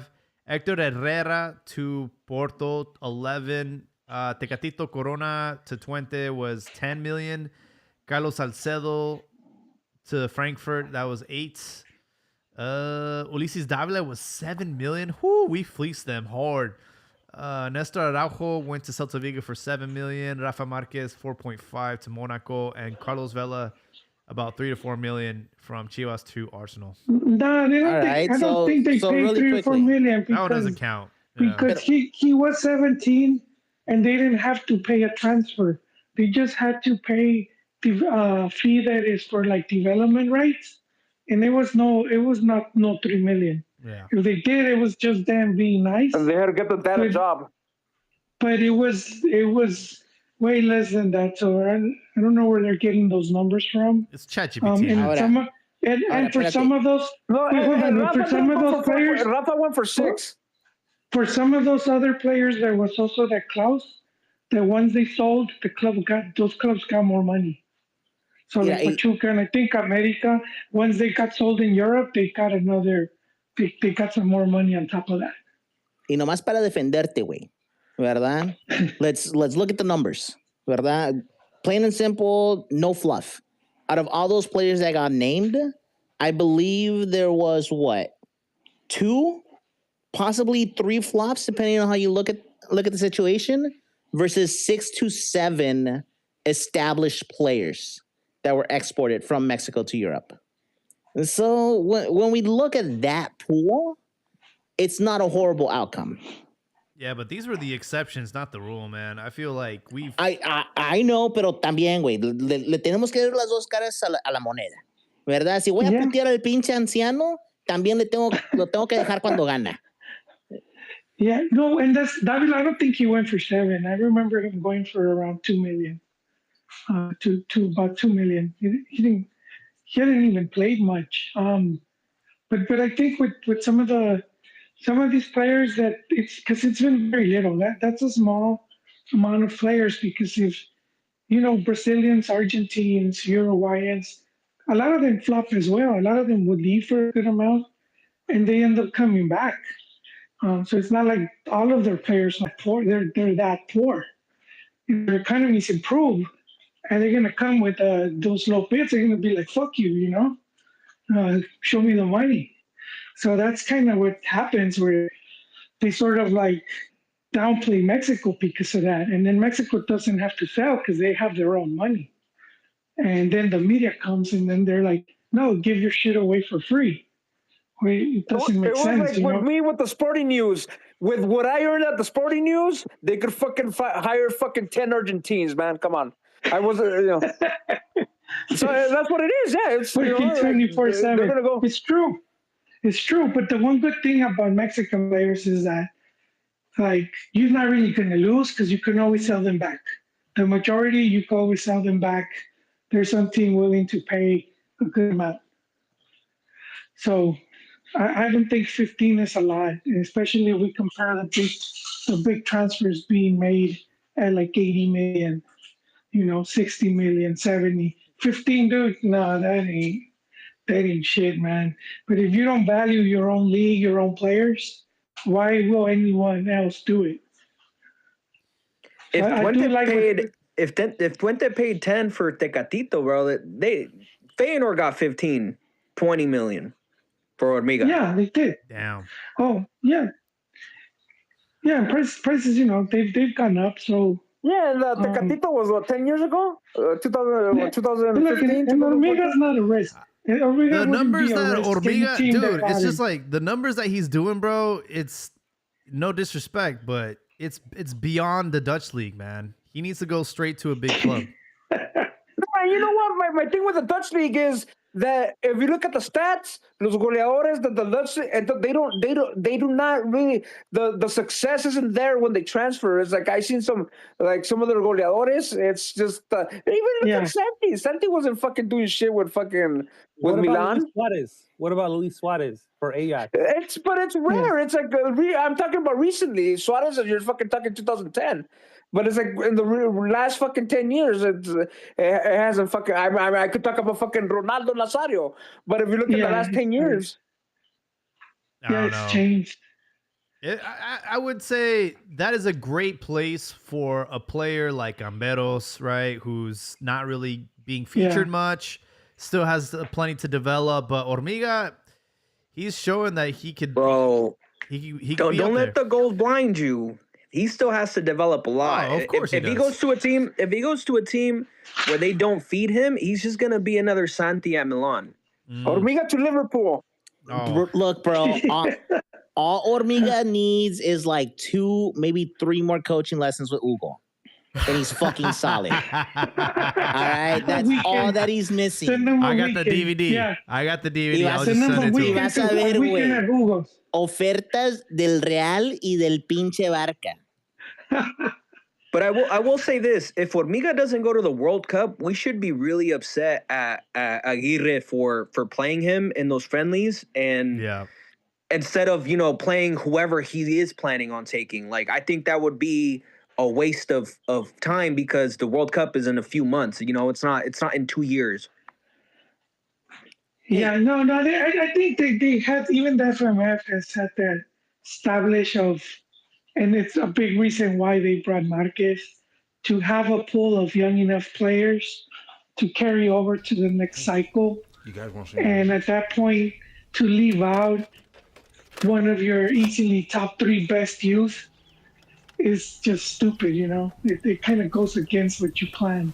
They gotta take Hormiga just to give fucking hope. I mean, there's always something special about a fucking young fucking player. Like we saw it in 2006 with Guardado. We saw it fucking Chicharito, and we had fucking Santi and fucking Lions, and both of these fuckers were left out. It's just there's something about a fucking young fucking player that fucking really fucking even if the team is shit, that really gives you hope. So Albert, I asked it last week. You weren't here. So essentially what it comes down to is, no, güey. No, estás pendejo, güey. Es Whataburger. Perdón, pero es Whataburger. I don't want to go on tirade. I'm going to keep it short. I had fucking Whataburger on my trip from fucking San Antonio to fucking Orlando, and I spent half of the fucking plane in the bathroom. ¿Sabes qué, güey? ¿Sabes qué? Me caías bien hasta este momento. No mames. Hey, but I'm not even a fan of a fucking In-N-Out. I know all the paisas here. Oh, es que está fresca. Nah. But compared to fucking Whataburger, fuck that. In-N-Out's never fucking taken me to the restroom, dude. ¿Sabes qué, güey? Después de que le termine de partir la madre a Ron, sigues tú. Wow. Vente, vámonos. Hey, you know what? And I just joined the gym with fucking boxing bags and fucking baddies, dog. So I'm ready.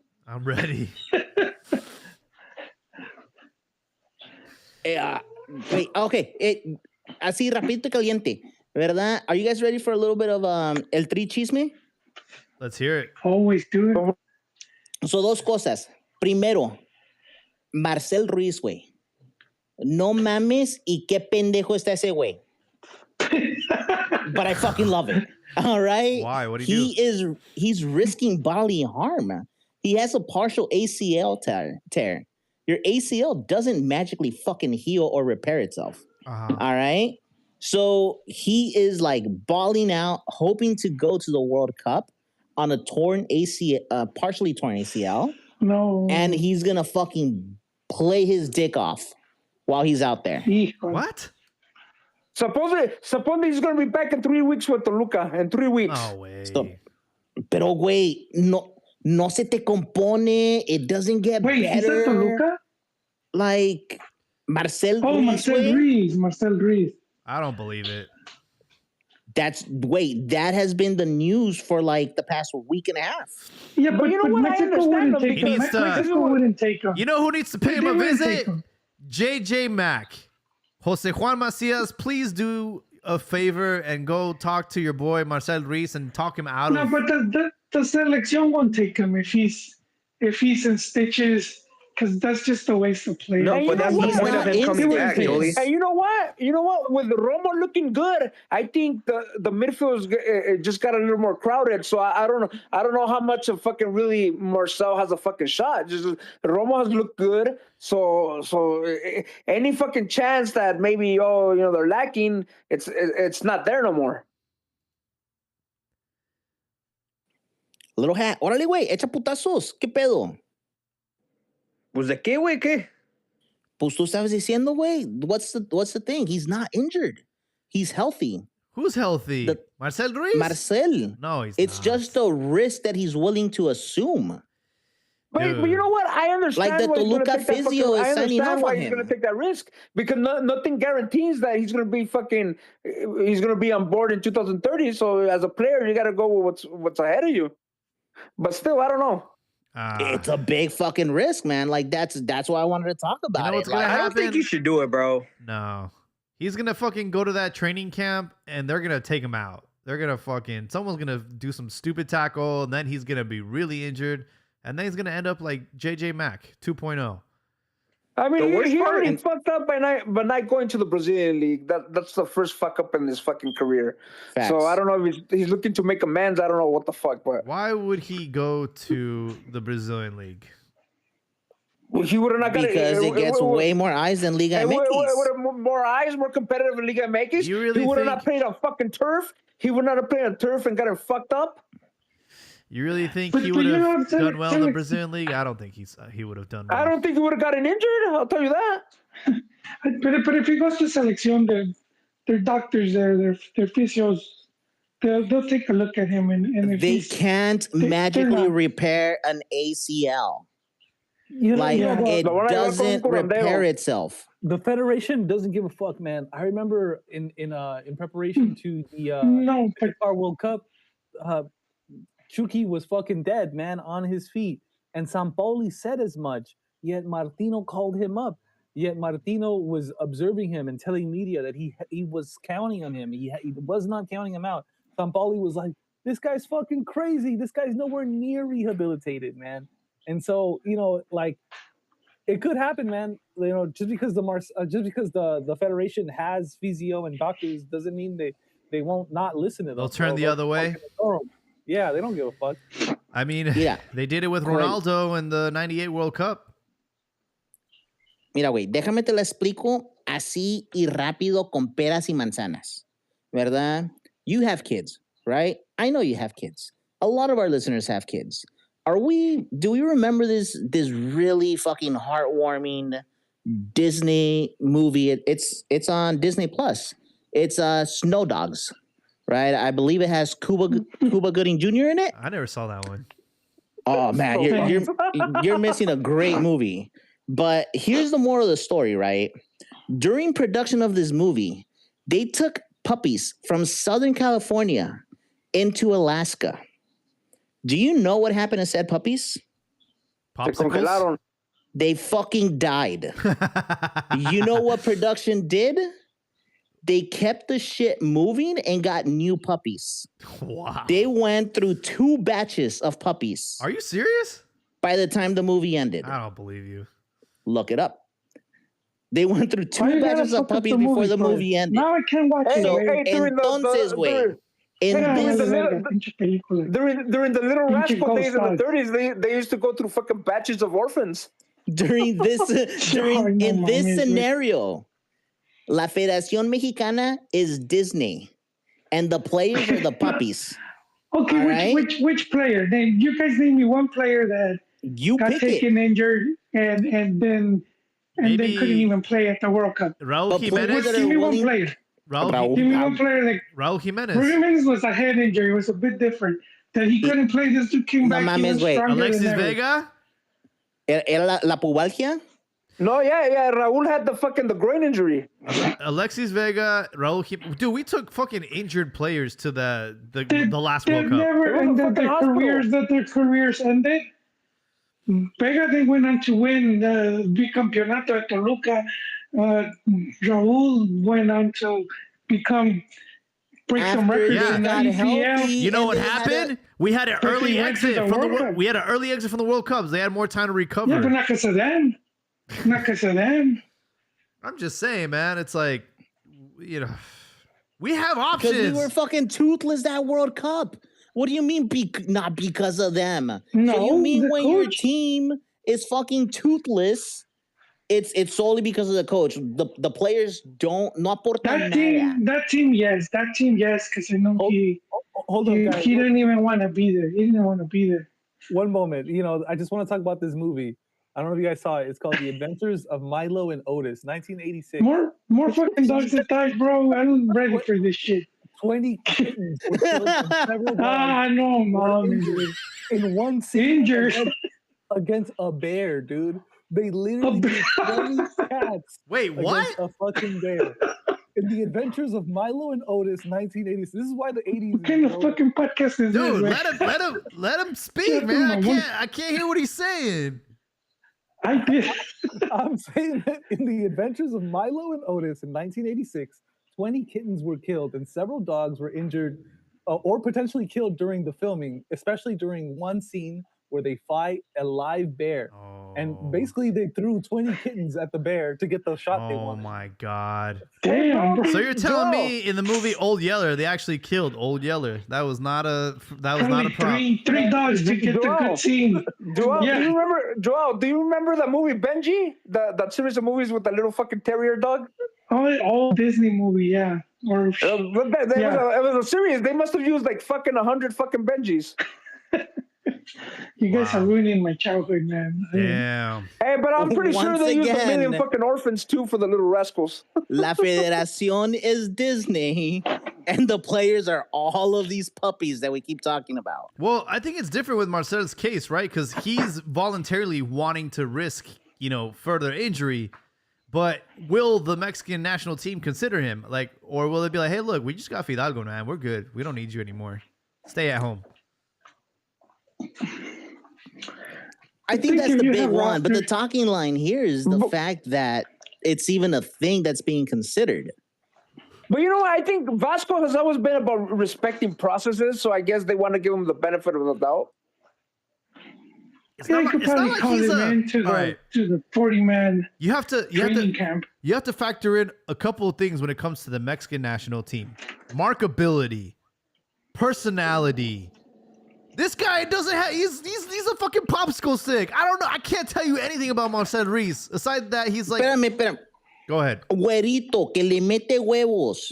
You mean to tell me isn't marketable in Mexico? No, bro. You don't see him on the commercials. You never hear him talk, bro. He doesn't have any fucking personality. Bro, what does he sound like? Because ¿Sabes of the qué, teams güey? he's played at. Llámame puto, pero mira, güero, alto y guapo.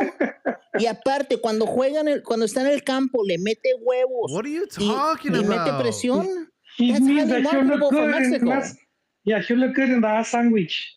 And in the newer you know what? commercials, they have Honestly- been using them, especially in Dude, the I digital don't know. marketing I don't know what campaigns. planet you're on, Honestly- but Brown's back in. Obviously, Gallardo has been showcasing Gallardo's the only one that's showing any No. personality. he's been showcasing the away jersey because they wanted to see what someone in his skin tone would look like in the away jersey. Right And he's now, funny. He has a good sense of humor. right now, There's no wonder why you have to pander a los Brown pobres. is back in, baby. Brown is back in. We're over the Whitexicans. It's Moro Pietro for the World Cup. Up, guys. Nah, bro. The Whiteskins. I don't know about that. Wait. The majority seem to be Brian and Hormiga. It's they're all güeros, dude. Pocho power, Self-hate- but then we self-hate have the will Brown never go out of enforcers. fashion in Mexico. Once again, self-hate will never go out of fashion in Mexico. Okay? Entonces, Marcel doesn't even have hoes, bro. Yeah, that's what I'm saying. Güerito, prepotente y mamón. See, Lil Hattrick gets it. Lil Hattrick gets it, bro. Vega tiene la operada. Look, we're mira, already... Mira, you have to pander to poor people, which are what? Dude. Morro prietos. We just spent like the first half of this pod. Abdias. ¿Por qué, güey? A mí Abdias. también me gustan los travesaños, güey, pero we don't need more of that. Hear me out, más bro. competencia. Hear me out. We already have the poster boy, Santa Jimenez. He's the one he's like the playboy on the team, right? He's doing all that. He's going to the World Cup because of his looks. Let's just call it what it is. Now we have a Spanish savior named Fidalgo who's going to be taking the spotlight away from Marcel Ruiz. I'm sorry, man. It's over. Bro, I'm just scared that he goes and then first game he starts, boom, like he just tears it completely in like the 15th minute. Exactly. Then what? Against South Africa. But you know, we have a Morro Prieto at Atletico Madrid, man, Obed Vargas, right? Yeah, it's the Pocho power, bro. Yeah, and he's a Prieto. He's a double whammy, dude. Hopefully, hey, Montiel too. Come on. Nah, hopefully Brian Gutierrez makes it. I don't know if he'll make the cut, but you got him, you got Obed. You got Fidalgo. Marcel Ruiz, who is that? I don't even know who that is anymore. Hey, you think Romo could jump on? I don't know. We need more Morro Prietos. He looked good over the weekend. We got Tala. Tala's on the brown side. We got Gallardo. Who else is dark? Who else we got? Quiñones. Quiñones. Shit, bro. Wait, we already said it. Fucking Vasco isn't going to take Quiñones to the World Cup porque le da miedo cuando lo ve en las regaderas. Oh, my God. All right? When he sees him in the shower, le da miedo. I heard rumors que una vez le preguntó que si mordía. He took Melvin Brown to the 2002 World Cup, right? Maybe not. Sí, güey. Oh, yeah, he took him. He did take him. Yeah. It's not the first time but he was like half Mexican, half Jamaican. Y aparte, güey, la de él no parecía como que si mordía. Este Disco says, this Mexican team is embarrassingly too damn short. The Bolivians might be taller. Well, the Bolivians will be watching the World Cup on their couches, so because they couldn't win. No, I think it's got pretty good height. The midfield. I think the midfield's short. Oh, the midfield? Yeah. Chiquito Sanchez, Fidalgo. Lira's short. Fidalgo's all right. I think he's 5'9". Fidalgo, you know, he'll be all right. No, yo, by the way, Lira got exposed today. Yeah, he did. If did. Anybody watched. He did get exposed. That's what I'm afraid of. I need Edson. My beautiful Edson. Oh, God. What's he up to nowadays? He's still playing soccer? Hey, but Lito looked good, and he played both games over the week for La Selección. So I'm not surprised that he played like shit today. Yeah, I'm not concerned about Lira. He was actually balling out. I think that's one of the grain of salts that we have to take away from this past jornada in Liga MX, and even a little bit of what we saw on screen today, right? Is, yo, bro, these teams, if anything, durante la jornada mexicana, estaban hechas pedazos. They were trying to find out their grooves again. They're getting back their seleccionados. Some of them played both matches. So you have to give them rest, right? First game back, son los de CONCACAF. They got their balls drained by the escorts. Yeah, I agree. That's it, güey. A huevo. That's what happened. Entonces, pues, vamos a ver what the next turnaround looks like. Let's see what everyone looks like. Now, the only team que sí voy a decir, güey, doesn't have an excuse es Monterrey. Porque a los Rayados, güey, no mames. The fact that San Luis came back and fucking beat them. Most importantly, did any of you watch that game? No. No mames, güey. El San Luis en la segunda mitad les empieza a meter la pinche pipa a los Rayados en su propia puta casa, güey, otra vez. Wow. But the thing is about Monterrey is they started two jovenazos in Guzman and Ambriz as the center backs, bro. I think that bit them in the ass. But it also tells me that something's not right behind the closed Well, they already doors. got rid of their coach. That's They have a the lot of big injuries, one, man. A lot of injuries. Like from the top down, the whole organization is just like, what the fuck are you guys doing? El segundo gol, güey, which gave San Luis the win, is one of the fucking dumbest, sloppiest fucking goals I didn't ever. see it. The goalie looks like a fucking retard. Oh, The, shit. Yo, hey, I do you just remember. remember a Hey, couple- ¿Qué onda? can I say a little chisme? Dale. They're saying there's rumors. Match fixing? No, that Monterrey wants to take Baños, and Henry Martin right now, it's getting a little weird because he's been training with the team, so he's been kind of ready to play. But then when it comes to when they give out the list of who's making the travel and whatnot, Henry hasn't been going to the games, and so they're saying that if Baños is a little upset that he's kind of losing power in America.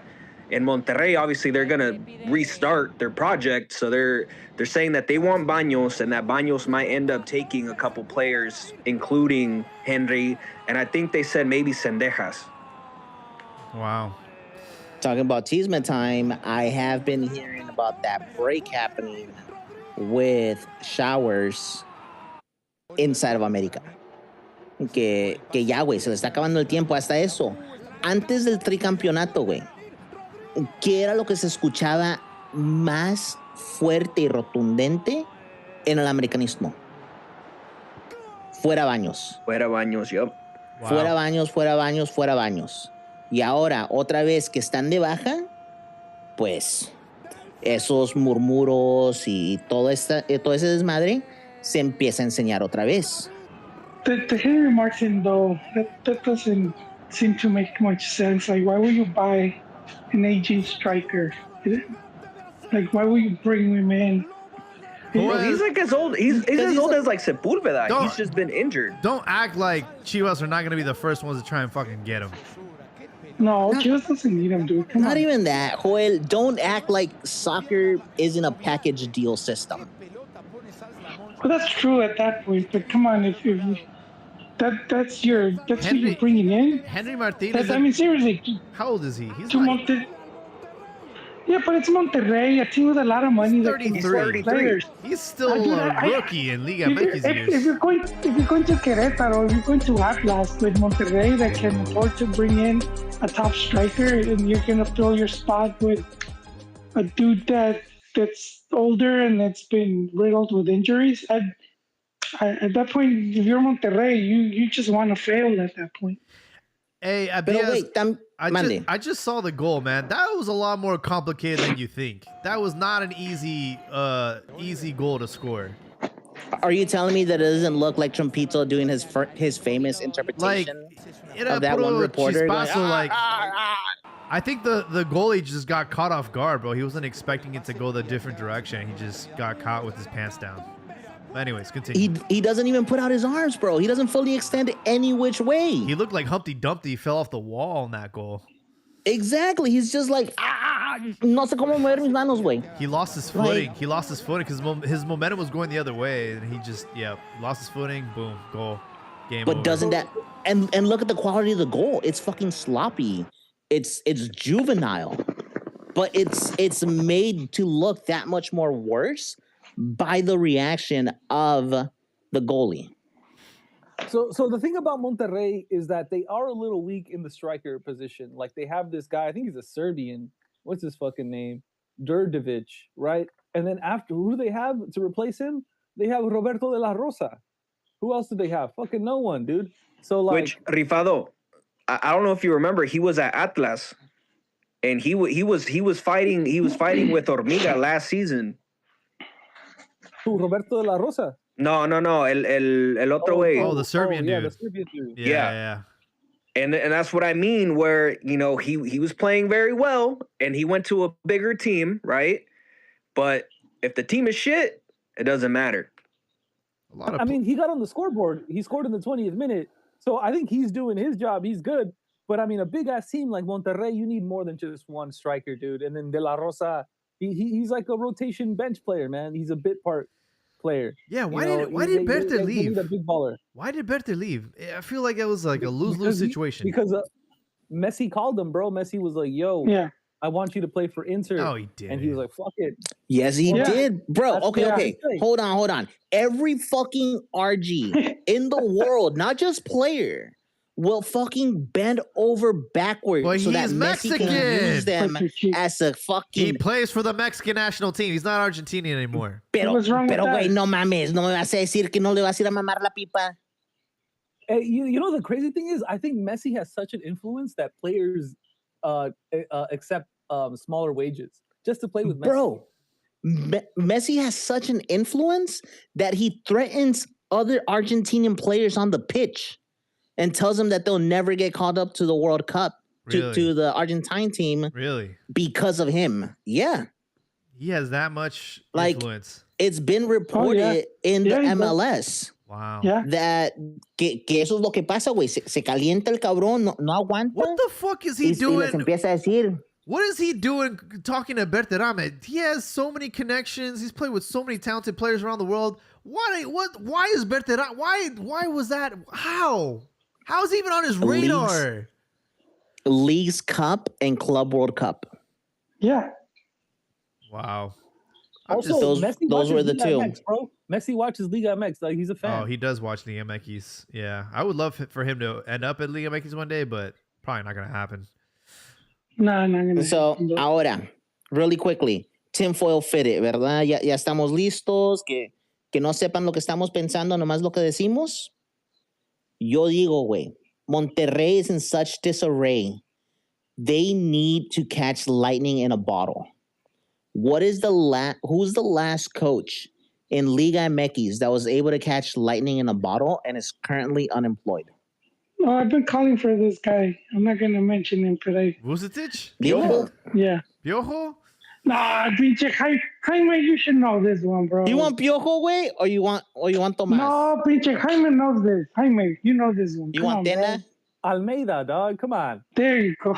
Almeida? Nah, my man. Nah. Nah, Come nah. on. Está, What do you mean, no? Almeida. está libre. Yes, Nah. he would do really good at Monterrey. I don't want Once him. again, I said recently. No, Abdias, ¿cómo se llama el de Cruz Azul? The Ahí one that ended estás, up going to Porto. papá. Anselmi, Ahí but estás. I think America's gonna want to go on after Anselmi. Oh, that is a rumor. Yeah, Is Jardine on the outs already? kind of, bro. I mean, look, I think so. there's a world where in the next week and a half. So we already tied, right? Next week they'll lose against Nashville, maybe. They could lose to Cruz Azul, and then I think there's one who they play, Toluca or some shit. It might be done. He might not even make it. Wow. Hey, Jaime sounds like that one fool who gets shit-faced because his casi algo got engaged. Yo, bro, why you gotta go there? That one hurts. Or All right? When your casi Almeida? algo finds happiness. About Almeida? Wait, Look, You don't Almeida wanna do would, what did I trust Hold on, Almeida wait, what that did he would Anselmi win? not return to Liga MX for any other Wait, club aside wait, from wait. Chivas. She's Oh, gonna be that's single come on. forever. No, he's not. What did Anselmi win at Liga MX? He didn't, but he. Man, like, here's that's the deal. lightning in a Espérate, bottle, güey, güey. No espérate. No, mames. pero por eso digo, Mira, ganó lightning in a 5 bottle. copas, güey. Catching lightning in a What bottle can- is that's completely not hard in a different, bottle. güey. No And mames, that's, güey. pero no Jolie, mames, nah, güey. that's hate. That's what Monterrey That's needs. No, they need cups. They don't need just to play fancy. They've been doing that. I think Almeida And can that's give what them that. Anselmi can give him, güey. No mames. No ganó nada, güey. Lo que sí ganó. He won Pero 5. ¿viste cómo tenía la máquina corriendo? Y no mames. No, ese fue Sánchez. Pero no mames, güey. Yeah, Vicente Sanchez. who Like- you guys, for some reason, got The, rid the of. Conca. I never hated him. Wait, because he was a swinger, way. He was a little bit too freaky. He's in Ecuador now, Should have right? kept him. I don't know what the fuck El- you guys were doing getting rid of him. Wait. Mexico wasn't ready for swinger football. Like, Swinger football. do you guys remember that, mami, or no? You know what's No. you know El what's movimiento swinger. what's crazy about Monterrey is I know it looks like glim, like it's not gonna. Dude, they're only a win away from getting back into the fucking repechaje. So it's like it's not the end of the fucking world. They can still qualify to the Liguilla. But they're an institutional mess. And I get it. You're used to it because you're a fucking Chivas fan. But like regular teams don't operate under those circumstances. Y mucho menos cuando tienes el presupuesto que tienen los pinches Rayados. Yeah, that's true. They do have high wages. Dude, and then that money you're going after bathrooms. Dude, I don't know who's making decisions over there. They're just burning money, wiping their ass. Wait, that's the thing. Like, nobody knows who's making decisions out there because they're all fucking piss poor decisions. It's fucking horrible, man. Like, wait, no se acuerdan a couple weeks ago? The fans fucking stormed their facilities. They've been through so many coaches, man. It's crazy. It's a mess. Monterrey has gone through hella coaches. I'm like, shit. Yeah. Bro, it's that fucking chicken that they buried on the pitch. Like they blew their load at the Clubs World Cup. And then they didn't know how to follow that up. And then they were just shit afterwards. Yo, I'm just going to say that away jersey for the Club World Cup was fucking beautiful. I forgot what it looked like. It looks like watercolors. Beautiful. They put all this money in Sergio Ramos, man. He was done. He was too slow. Yeah. And Sergio Canales too. Nah, he's good as fuck, dude. What the fuck? He is, but they put a lot of money into him. I'm just glad and he's an aging player. I'm glad he came to Liga MX though. Ramos. Yeah, he's good, dude. Ramos. I'm talking about Ramos. Yeah. Oh, I'm talking about Canales, man. That guy. I like the intensity that Ramos brought. He scored. The media attention and the intensity that he brought to every game and every play that he did. Granted, he's fucking dirty, but I love that intensity. Martial being shit was honestly a very big surprise. Before I forget, I do want to give Keylor Navas his fucking flowers. Holy shit, bro. I was skeptical because I hadn't really seen Pumas play. But, I mean, damn, bro. He fucking saved them from at least 3 goals that I could think of. And he's the reason why, Pumas walked out with a draw and not a loss. And statistics. Yeah. Named him the best goalkeeper in all of Liga MX at 40 years old. For the season or? For the season. Oh, okay. I need some more context there, bro. Because I was like, they're saying Pumas is a dark horse. Thus far. So, it's saying. Well, they don't have seleccionados and they're going to play at home. Yeah. Oh, that's right. Panama, huh? They had the guy from Panama. Did Panama qualify? No, they didn't, right? Yeah, Panama was the only Central American team to go to World Cup. Oh, so they're gonna lose Carrasquilla then. They're gonna lose Carrasquilla. Yeah. So Navas is the goalkeeper with the most goals prevented, 4.6 in Clausura 2026. So on average, he's saving 4, maybe 5 goal scoring opportunities a match. Goes to show you it's like he could play in a top team in Europe. Oh yeah, it's like he maybe could play at the greatest club of all time. He could play at Champions League level. Yeah, it's like he's a Champions Leagues in a row, man. It's crazy, when Casillas left, and they had him ready. Navas. So this guy was fucking tearing shit up for Levante, dude, and he was doing like the Jurado route, man, where his team is dog shit. Levante is like the B team of Valencia, and he was just doing shutouts or just like, I don't know, 10 fucking saves a game, dude. And so someone had to come in for him, bro. Yeah. Well, here's a fun fact. Oh, go ahead. Oh, really quick fun fact from Navas. He was at the Club Saprissa. He was there when Jorge Vergara bought the team. Supposedly Vergara discovered him or some shit like that. I don't think he discovered him. It's not like he was there. It was that he implemented the rule. Remember when Vergara took over Chivas that he started the Sangre Nueva campaign? So Saprissa, he started a new player to find new players, and Navas was part of that group. And they did the whole thing, the rule of just Costarricenses. And it surprised me because they did really well. They beat Pumas in Seoul for the CONCACAF with Champions Cup or whatever. Yeah, in 2005, yes. But what surprised me is, and then they're doing so good with just Ticos, and then he sells the team back to the Costa Rica. First thing they do is they're bringing in RGs and foreigners. And I was like, you must just, I don't know, why would you do that? At least give it a couple more seasons, man. When Saprissa was with Vergara, they would practically use the Chivas uniforms, but with their colors. It was Reebok. Yeah, and it was all like the it wasn't striped. It was like two. It was like two shades of purple. They were sponsored by Bimbo too, right? Yeah, it was the same. It was practically the same fucking uniform. It was like when he came out, it was like, hey, these are the designs that we rejected for Chivas, but you guys can use them. Just change the colors. And when and then supposedly when Angelica Fuentes was screwing Michel, Michel's punishment was to play Saprissa. Did we ever play Saprissa during that time? Like, I'm pretty sure. He probably was friendlies. Oh, you know, like I said, Keylor Navas, dude. I was like, oh, he's coming to Liga MX. I mean, what can he do really? Like, how effective he's gonna be? But yeah, he's really showing to be an X factor for Pumas. So good for him. Well, I knew he would play good, man. I knew he would. He just needed to find the right club for him. I hope he plays a bit longer. I know goalkeepers can play. I thought it was dirty when they brought in 2-3 more years. After all he did for Real Madrid, I thought it was dirty that they brought in Courtois. Like, what are you doing, bro?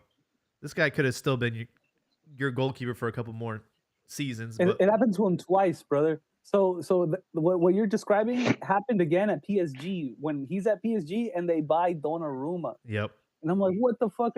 Like, no respect for this guy, dude. Yeah. Fucking bum-ass Donnarumma. In a row, man. Dude, Donnarumma has been playing for the Italian national team since he was 17. Hasn't played in a World Cup yet. Fucking it's sad. It's a fucking dead team. I've been fighting with Italians all week. Their fucking team is dead. He's losing his fucking hair. Dude. I was watching the Italy game. I'm like, dude, he's almost bald. I remember when he was a teenager and he hasn't played in a World Cup. That's tragedy right there. I mean, when your fucking team cannot make a World Cup when they practically gave out fucking invites, then you're fucking shit. You're a dead team. Fuck your fucking 4 titles. You're dead. Damn. Ouch. I like it.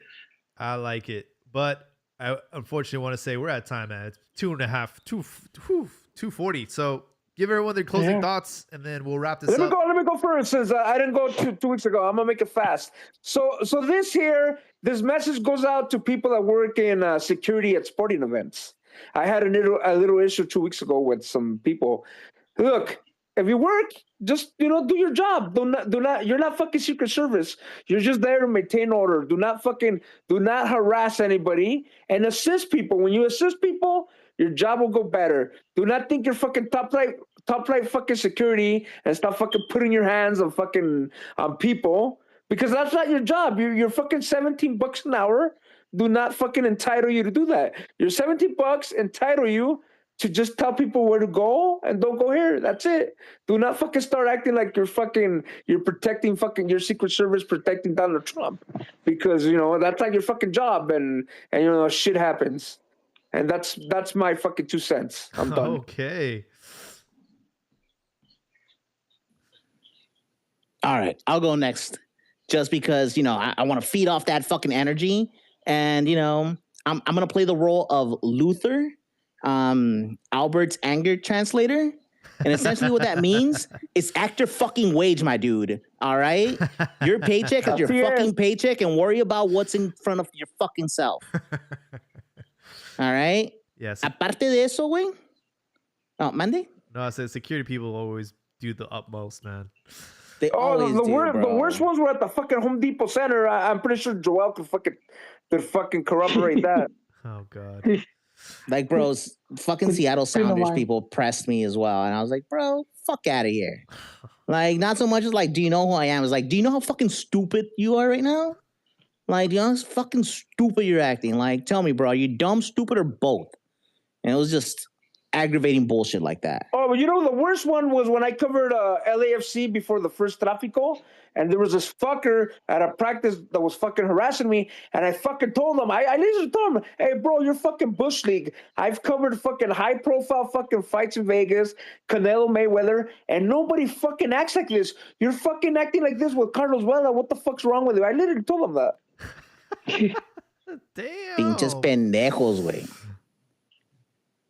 Pero bueno, lo que yo iba a decir, ¿verdad? Hablando de la liga y todos los putazos que hemos echado esta noche, pues como dije, güey, el pedo de esta semana, lo que pasó y lo que vimos que fue más impactante es que la mayoría de los equipos que están en el porcentaje alto de la tabla valieron verga.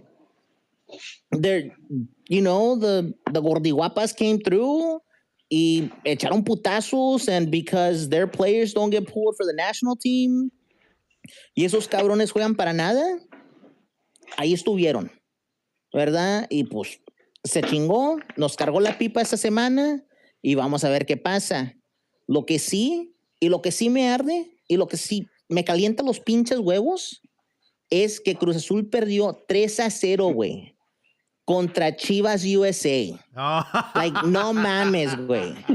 Eso sí me cala un putazo, güey. Y no lo acepto.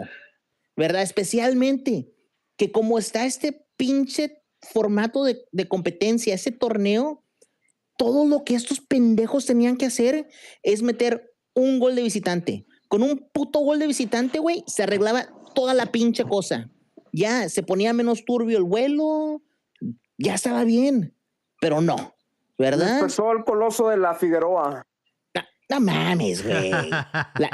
La cosa es que vieron a Jaime Camil y se cagaron, se recordaron de cuando eran niños y dijeron, 100 mexicanos dijeron. Sí, es cierto, es ese cabrón. Hey, fun fact: when you walk, when that stadium, when you drive 2 miles down 2 miles south, it's fucking miles and miles of prostitutes. That's good. Wait, I guess I do need to go visit. Man of culture. Now, Once really you quickly, cross MLK, go down Figueroa. Once you cross MLK, you'll see that. ¿Y qué onda, güey? ¿Cobran por hora? Los hoteles, güey. No. Los hoteles. Las chicas, pues No, ya I don't know sabemos. that. Pero los No sé, hoteles. pero te voy a mandar una cuenta de un Instagrammer que hace contenido con ellas. Yo te la mando. A huevo. I think I've seen that. Gracias, mi rey. He like gets Pero some okay, coffee and stuff. Yeah. Back to closing thoughts. A lo importante, ¿verdad? Lo que iba a decir es, pues, honestly, the big thing that's taking my attention right now, and I kind of mentioned it earlier, as of right now, we are in this magical moment donde, pues, really, there's not a lot of things to watch. Like, there's football, pero, pues, cosas que me apasionen, que me agarren la atención y que no me dejen ir. No hay mucho, aparte de the NCAA Women's Gymnastics National Regional Qualifiers are going on right now. Not even, bro. It's just peak athletic performance. All right? It's a hell of a watch. It's really good to see, like, these little no-name schools. Like, you know what's one of the most impressive things here? Individual contributors. So while you have these powerhouses of LSU, Alabama, and things like that, you have these competitors that it's only one person that represents the entire school coming in and putting in fucking ridiculous scores to where the commentators are like, dude, this is fucking ridiculous. How is this happening? So that's what's going on right now. If you have time, or even then, if you have an ESPN Plus subscription, trust me, it's worth your while. There's a bunch of competitions. There's hours of content. Go ahead. Y si sabes qué, güey, si eres un pinche depravado y quién sabe qué, las viejas están bien buenas, son de colegio, las mayorías son de sororidades, y los culitos, güey, no mames que sí están bien buenos. Y con eso les digo, hasta la próxima. Ciao. I'll go next.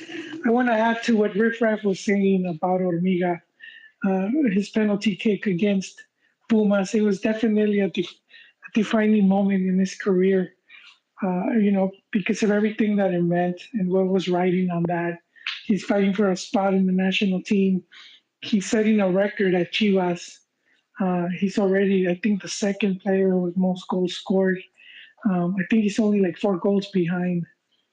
And it's a goal that it's like the must, they have to score it.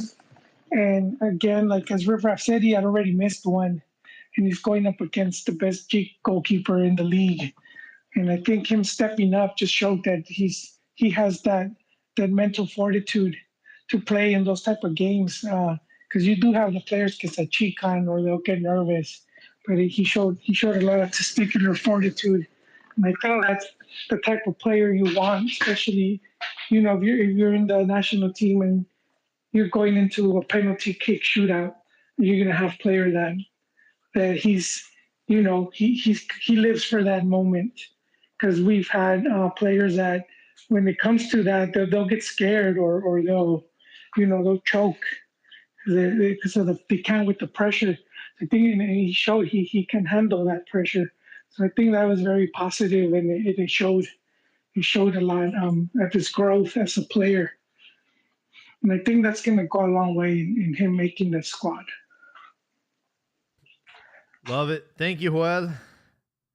Hatrick, you still on, man? Yes, sir. I'm right here. Look, earlier you talked about how Chivas Cruz Azul final, and they're going to be homeless, right? First of all, Cruz Azul is going to go back to El Banorte to play against Club America this Saturday. America's going to be the home team. And I was just thinking, man, América ahorita vale verga. Está bien. Pero en 20 años vamos a hablar del América de Jardiné. Un América que campeonó siendo líder general, campeonó siendo el equipo con más lesionado, siendo el equipo más lesionado, y entró de repechaje y campeonó. Y además campeonó sin tener estadio. Eso es todo. They're gonna be revered like the 80s America. That's how I see it. Wait, they should be revered more. But I don't think. I think this team hasn't looked bad. They just set the bar really high, and there hasn't really been any. The team hasn't really brought in that many players. To maintain that consistency, but there's already going to be an investment. But to be honest, they flop with the fucking with the French guy. They did. Yeah, it was a flop. But I mean, to mean maintain that fucking turncoat? Because that's the only way that you can refer to him, man. He's a fucking turncoat. Yeah. but I mean, they're new investors already. They're new owners. They said they're going to be putting in some good money. So I think that they should be bouncing back. Yeah, so y'all go ahead and enjoy this time, man. We'll be back. It's fine. No, I don't live off of that, man. Because I don't see them as doing bad. I know they're not winning. No. But you're looking at they're playing like shit. They're playing horrible. I'm falling asleep. I saw 2009 America. It's nowhere near that, man. Yeah, and America that finished in last place, or it's not like they can't even qualify to. They're just. I think for America fans, you just got used to this team that was very dominant for a good stretch of time, and now they're not that. They don't have that type of dominance. But they're still strong. They're still going to Liguilla. They're still capable of beating most of the teams. They're in sixth place. They're in sixth place in la tabla, and we're fucking talking like they're fucking last in the fucking tabla. And what surprises me is their own fans still see it as if they've been, their cheeks. I mean, that's called having expectation. It is. It is. But I mean, that's how it is with all big teams except Cruz Azul. No mames, güey. Except for Chivas, güey. Porque por cuánto tiempo estuvieron en el pinche sótano. We're just in the qualifying to Liguilla, so that's. ¿Por cuánto tiempo se escuchó el discurso de Chivas no tiene dinero? Chivas juega otra cosa. Chivas que quién sabe qué. Chivas juega con puros mexicanos. Y que quién sabe que pobre Chivas, ¿verdad? Ahora, these are closing thoughts, no es para putazos, no es para eso. Lo único que yo quiero decir es, hey, sombrerito, ¿de dónde es ese acento tan hermoso, güey? Yeah, that's what I'm gonna say. It's gotta be, he's gotta be chilango. No, güey, se suena Chilango, como de no mames. Michoacán. Como de No, Michoacán, de como por Michoacán, allá. What part of Michoacán? Morelia. Okay. Para que vean, güey, yo sí conozco la pinche provincia, güey. No mamen. I thought he was chilango, to tell you the truth. So, that being said, you should be rooting for Atlante, right? Because... Mejor miéntamela, güey. Chilango. Está la verga. That's funny. Well, we have Rifado. It's your time to shine, man. Hell yeah, man. Jornada 13, always wrap it up with my Jóvenes rundown. This time we had 15% or 55 total players of the 378 total registered players during a jornada. So 55 were U23 players. Good number. Close to 1/5. Great number. The pick of the litter, of course, Hormiga con su doblete. We already talked about how he's just coming to himself. Like, this is not even his final form, man. But he's already tearing it up. Liga MX, it's too big. It's too little for him, man. He's too big. It's time for him to move on. You know, hopefully he makes a move after winning the campeonato and you know, getting to go to the World Cup. We'll see what happens, man. He's gonna be the guy to watch though, because he's very hot. 24 goals in a calendar year. Amazing year for him. Kudos to him. Elias Montiel, second game back from injury. Looked good, man, and they beat the shit out of Cruz Azul, man. They did. They beat them 2-1. That's what I thought it was someone else for a second. So Montiel, man, is he gonna make the World Cup? He looks good. You know, the thing about him, man, he didn't get an assist or a goal or anything like that, like last time. He is fast, dude. He's still fucking quick, man. The injury didn't ruin him. And so I'm like, all right, this is someone we could use. So I wouldn't be surprised if he gets a look. I don't think he might not go. It's most likely he won't go, but I think he at least gets a real look. Everardo Lopez, he lost. His team lost 0-1 to Querétaro over the weekend. Interesting for Toluca. That surprised me. I didn't watch the game, but that surprised me. But he started at left back, left center back. Good player, man. I think he goes, man. I think Vasco likes him. Vasco's keeping an eye on him. I think he goes to the World Cup. And I also think Hormiga goes to the World Cup, man. Because, you know, Quiñones is not a striker. Berterame, 007, 7 games for Inter Miami, fed by the best player in probably the history of the game. 0 goals, 0 assists in MLS, man. So, fucking Berterame, fucking muerto, dude. It's unfortunate. I think he hits the ball hard as fuck. I think that's what Vasco likes about him. Sort of guy who can make one from outside the box. So, I don't think he goes because he really is dog shit right now. Hormiga, the complete opposite. Santi Jimenez, I don't think he played over the weekend, but he was on the bench. But don't quote me on that. Anyways, thanks for having me, everyone. I appreciate it. Oh, one last thing. Milito, man. I already gave him kudos, but, you know, fucking the audacity to bring on 3 strikers, basically have only one midfielder that's really down to track back. Just all the carne in the asador. It paid off for him, man. He tied the game, dramatic fashion. Amazing coaching by Milito, man. Just a master tactician, I guess. Anyways, thanks for having me, everyone. Good evening. Awesome. Thank you, Rifado. Well, thank you for this 3-hour podcast. I appreciate our listeners that will be ending up listening to this tomorrow. My closing thoughts, Chivas might go undefeated after this weekend. We have a big test against Tigres on Saturday at 4 p.m. After that, it's easy pickings with Puebla, Necaxa, and Tijuana. So we might go undefeated for the remainder of the season. I'm really looking forward to Chivas getting back in form after the international break. Obviously, the game against Pumas, we were very close to losing that. I was very frustrated at halftime, down 2-0, but I knew Chivas would come back. Hormiga's on fire, and I just hope that he continues to score goals to the point where Aguirre has to take him to the World Cup.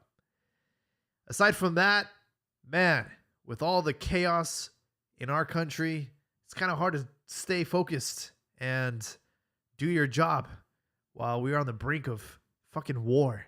So thank you all for joining us tonight and not being, I don't know, watching the news or doing all that shit. This is our time and space to talk about things that we love. So thank you all for joining us tonight. We'll catch you on the next one.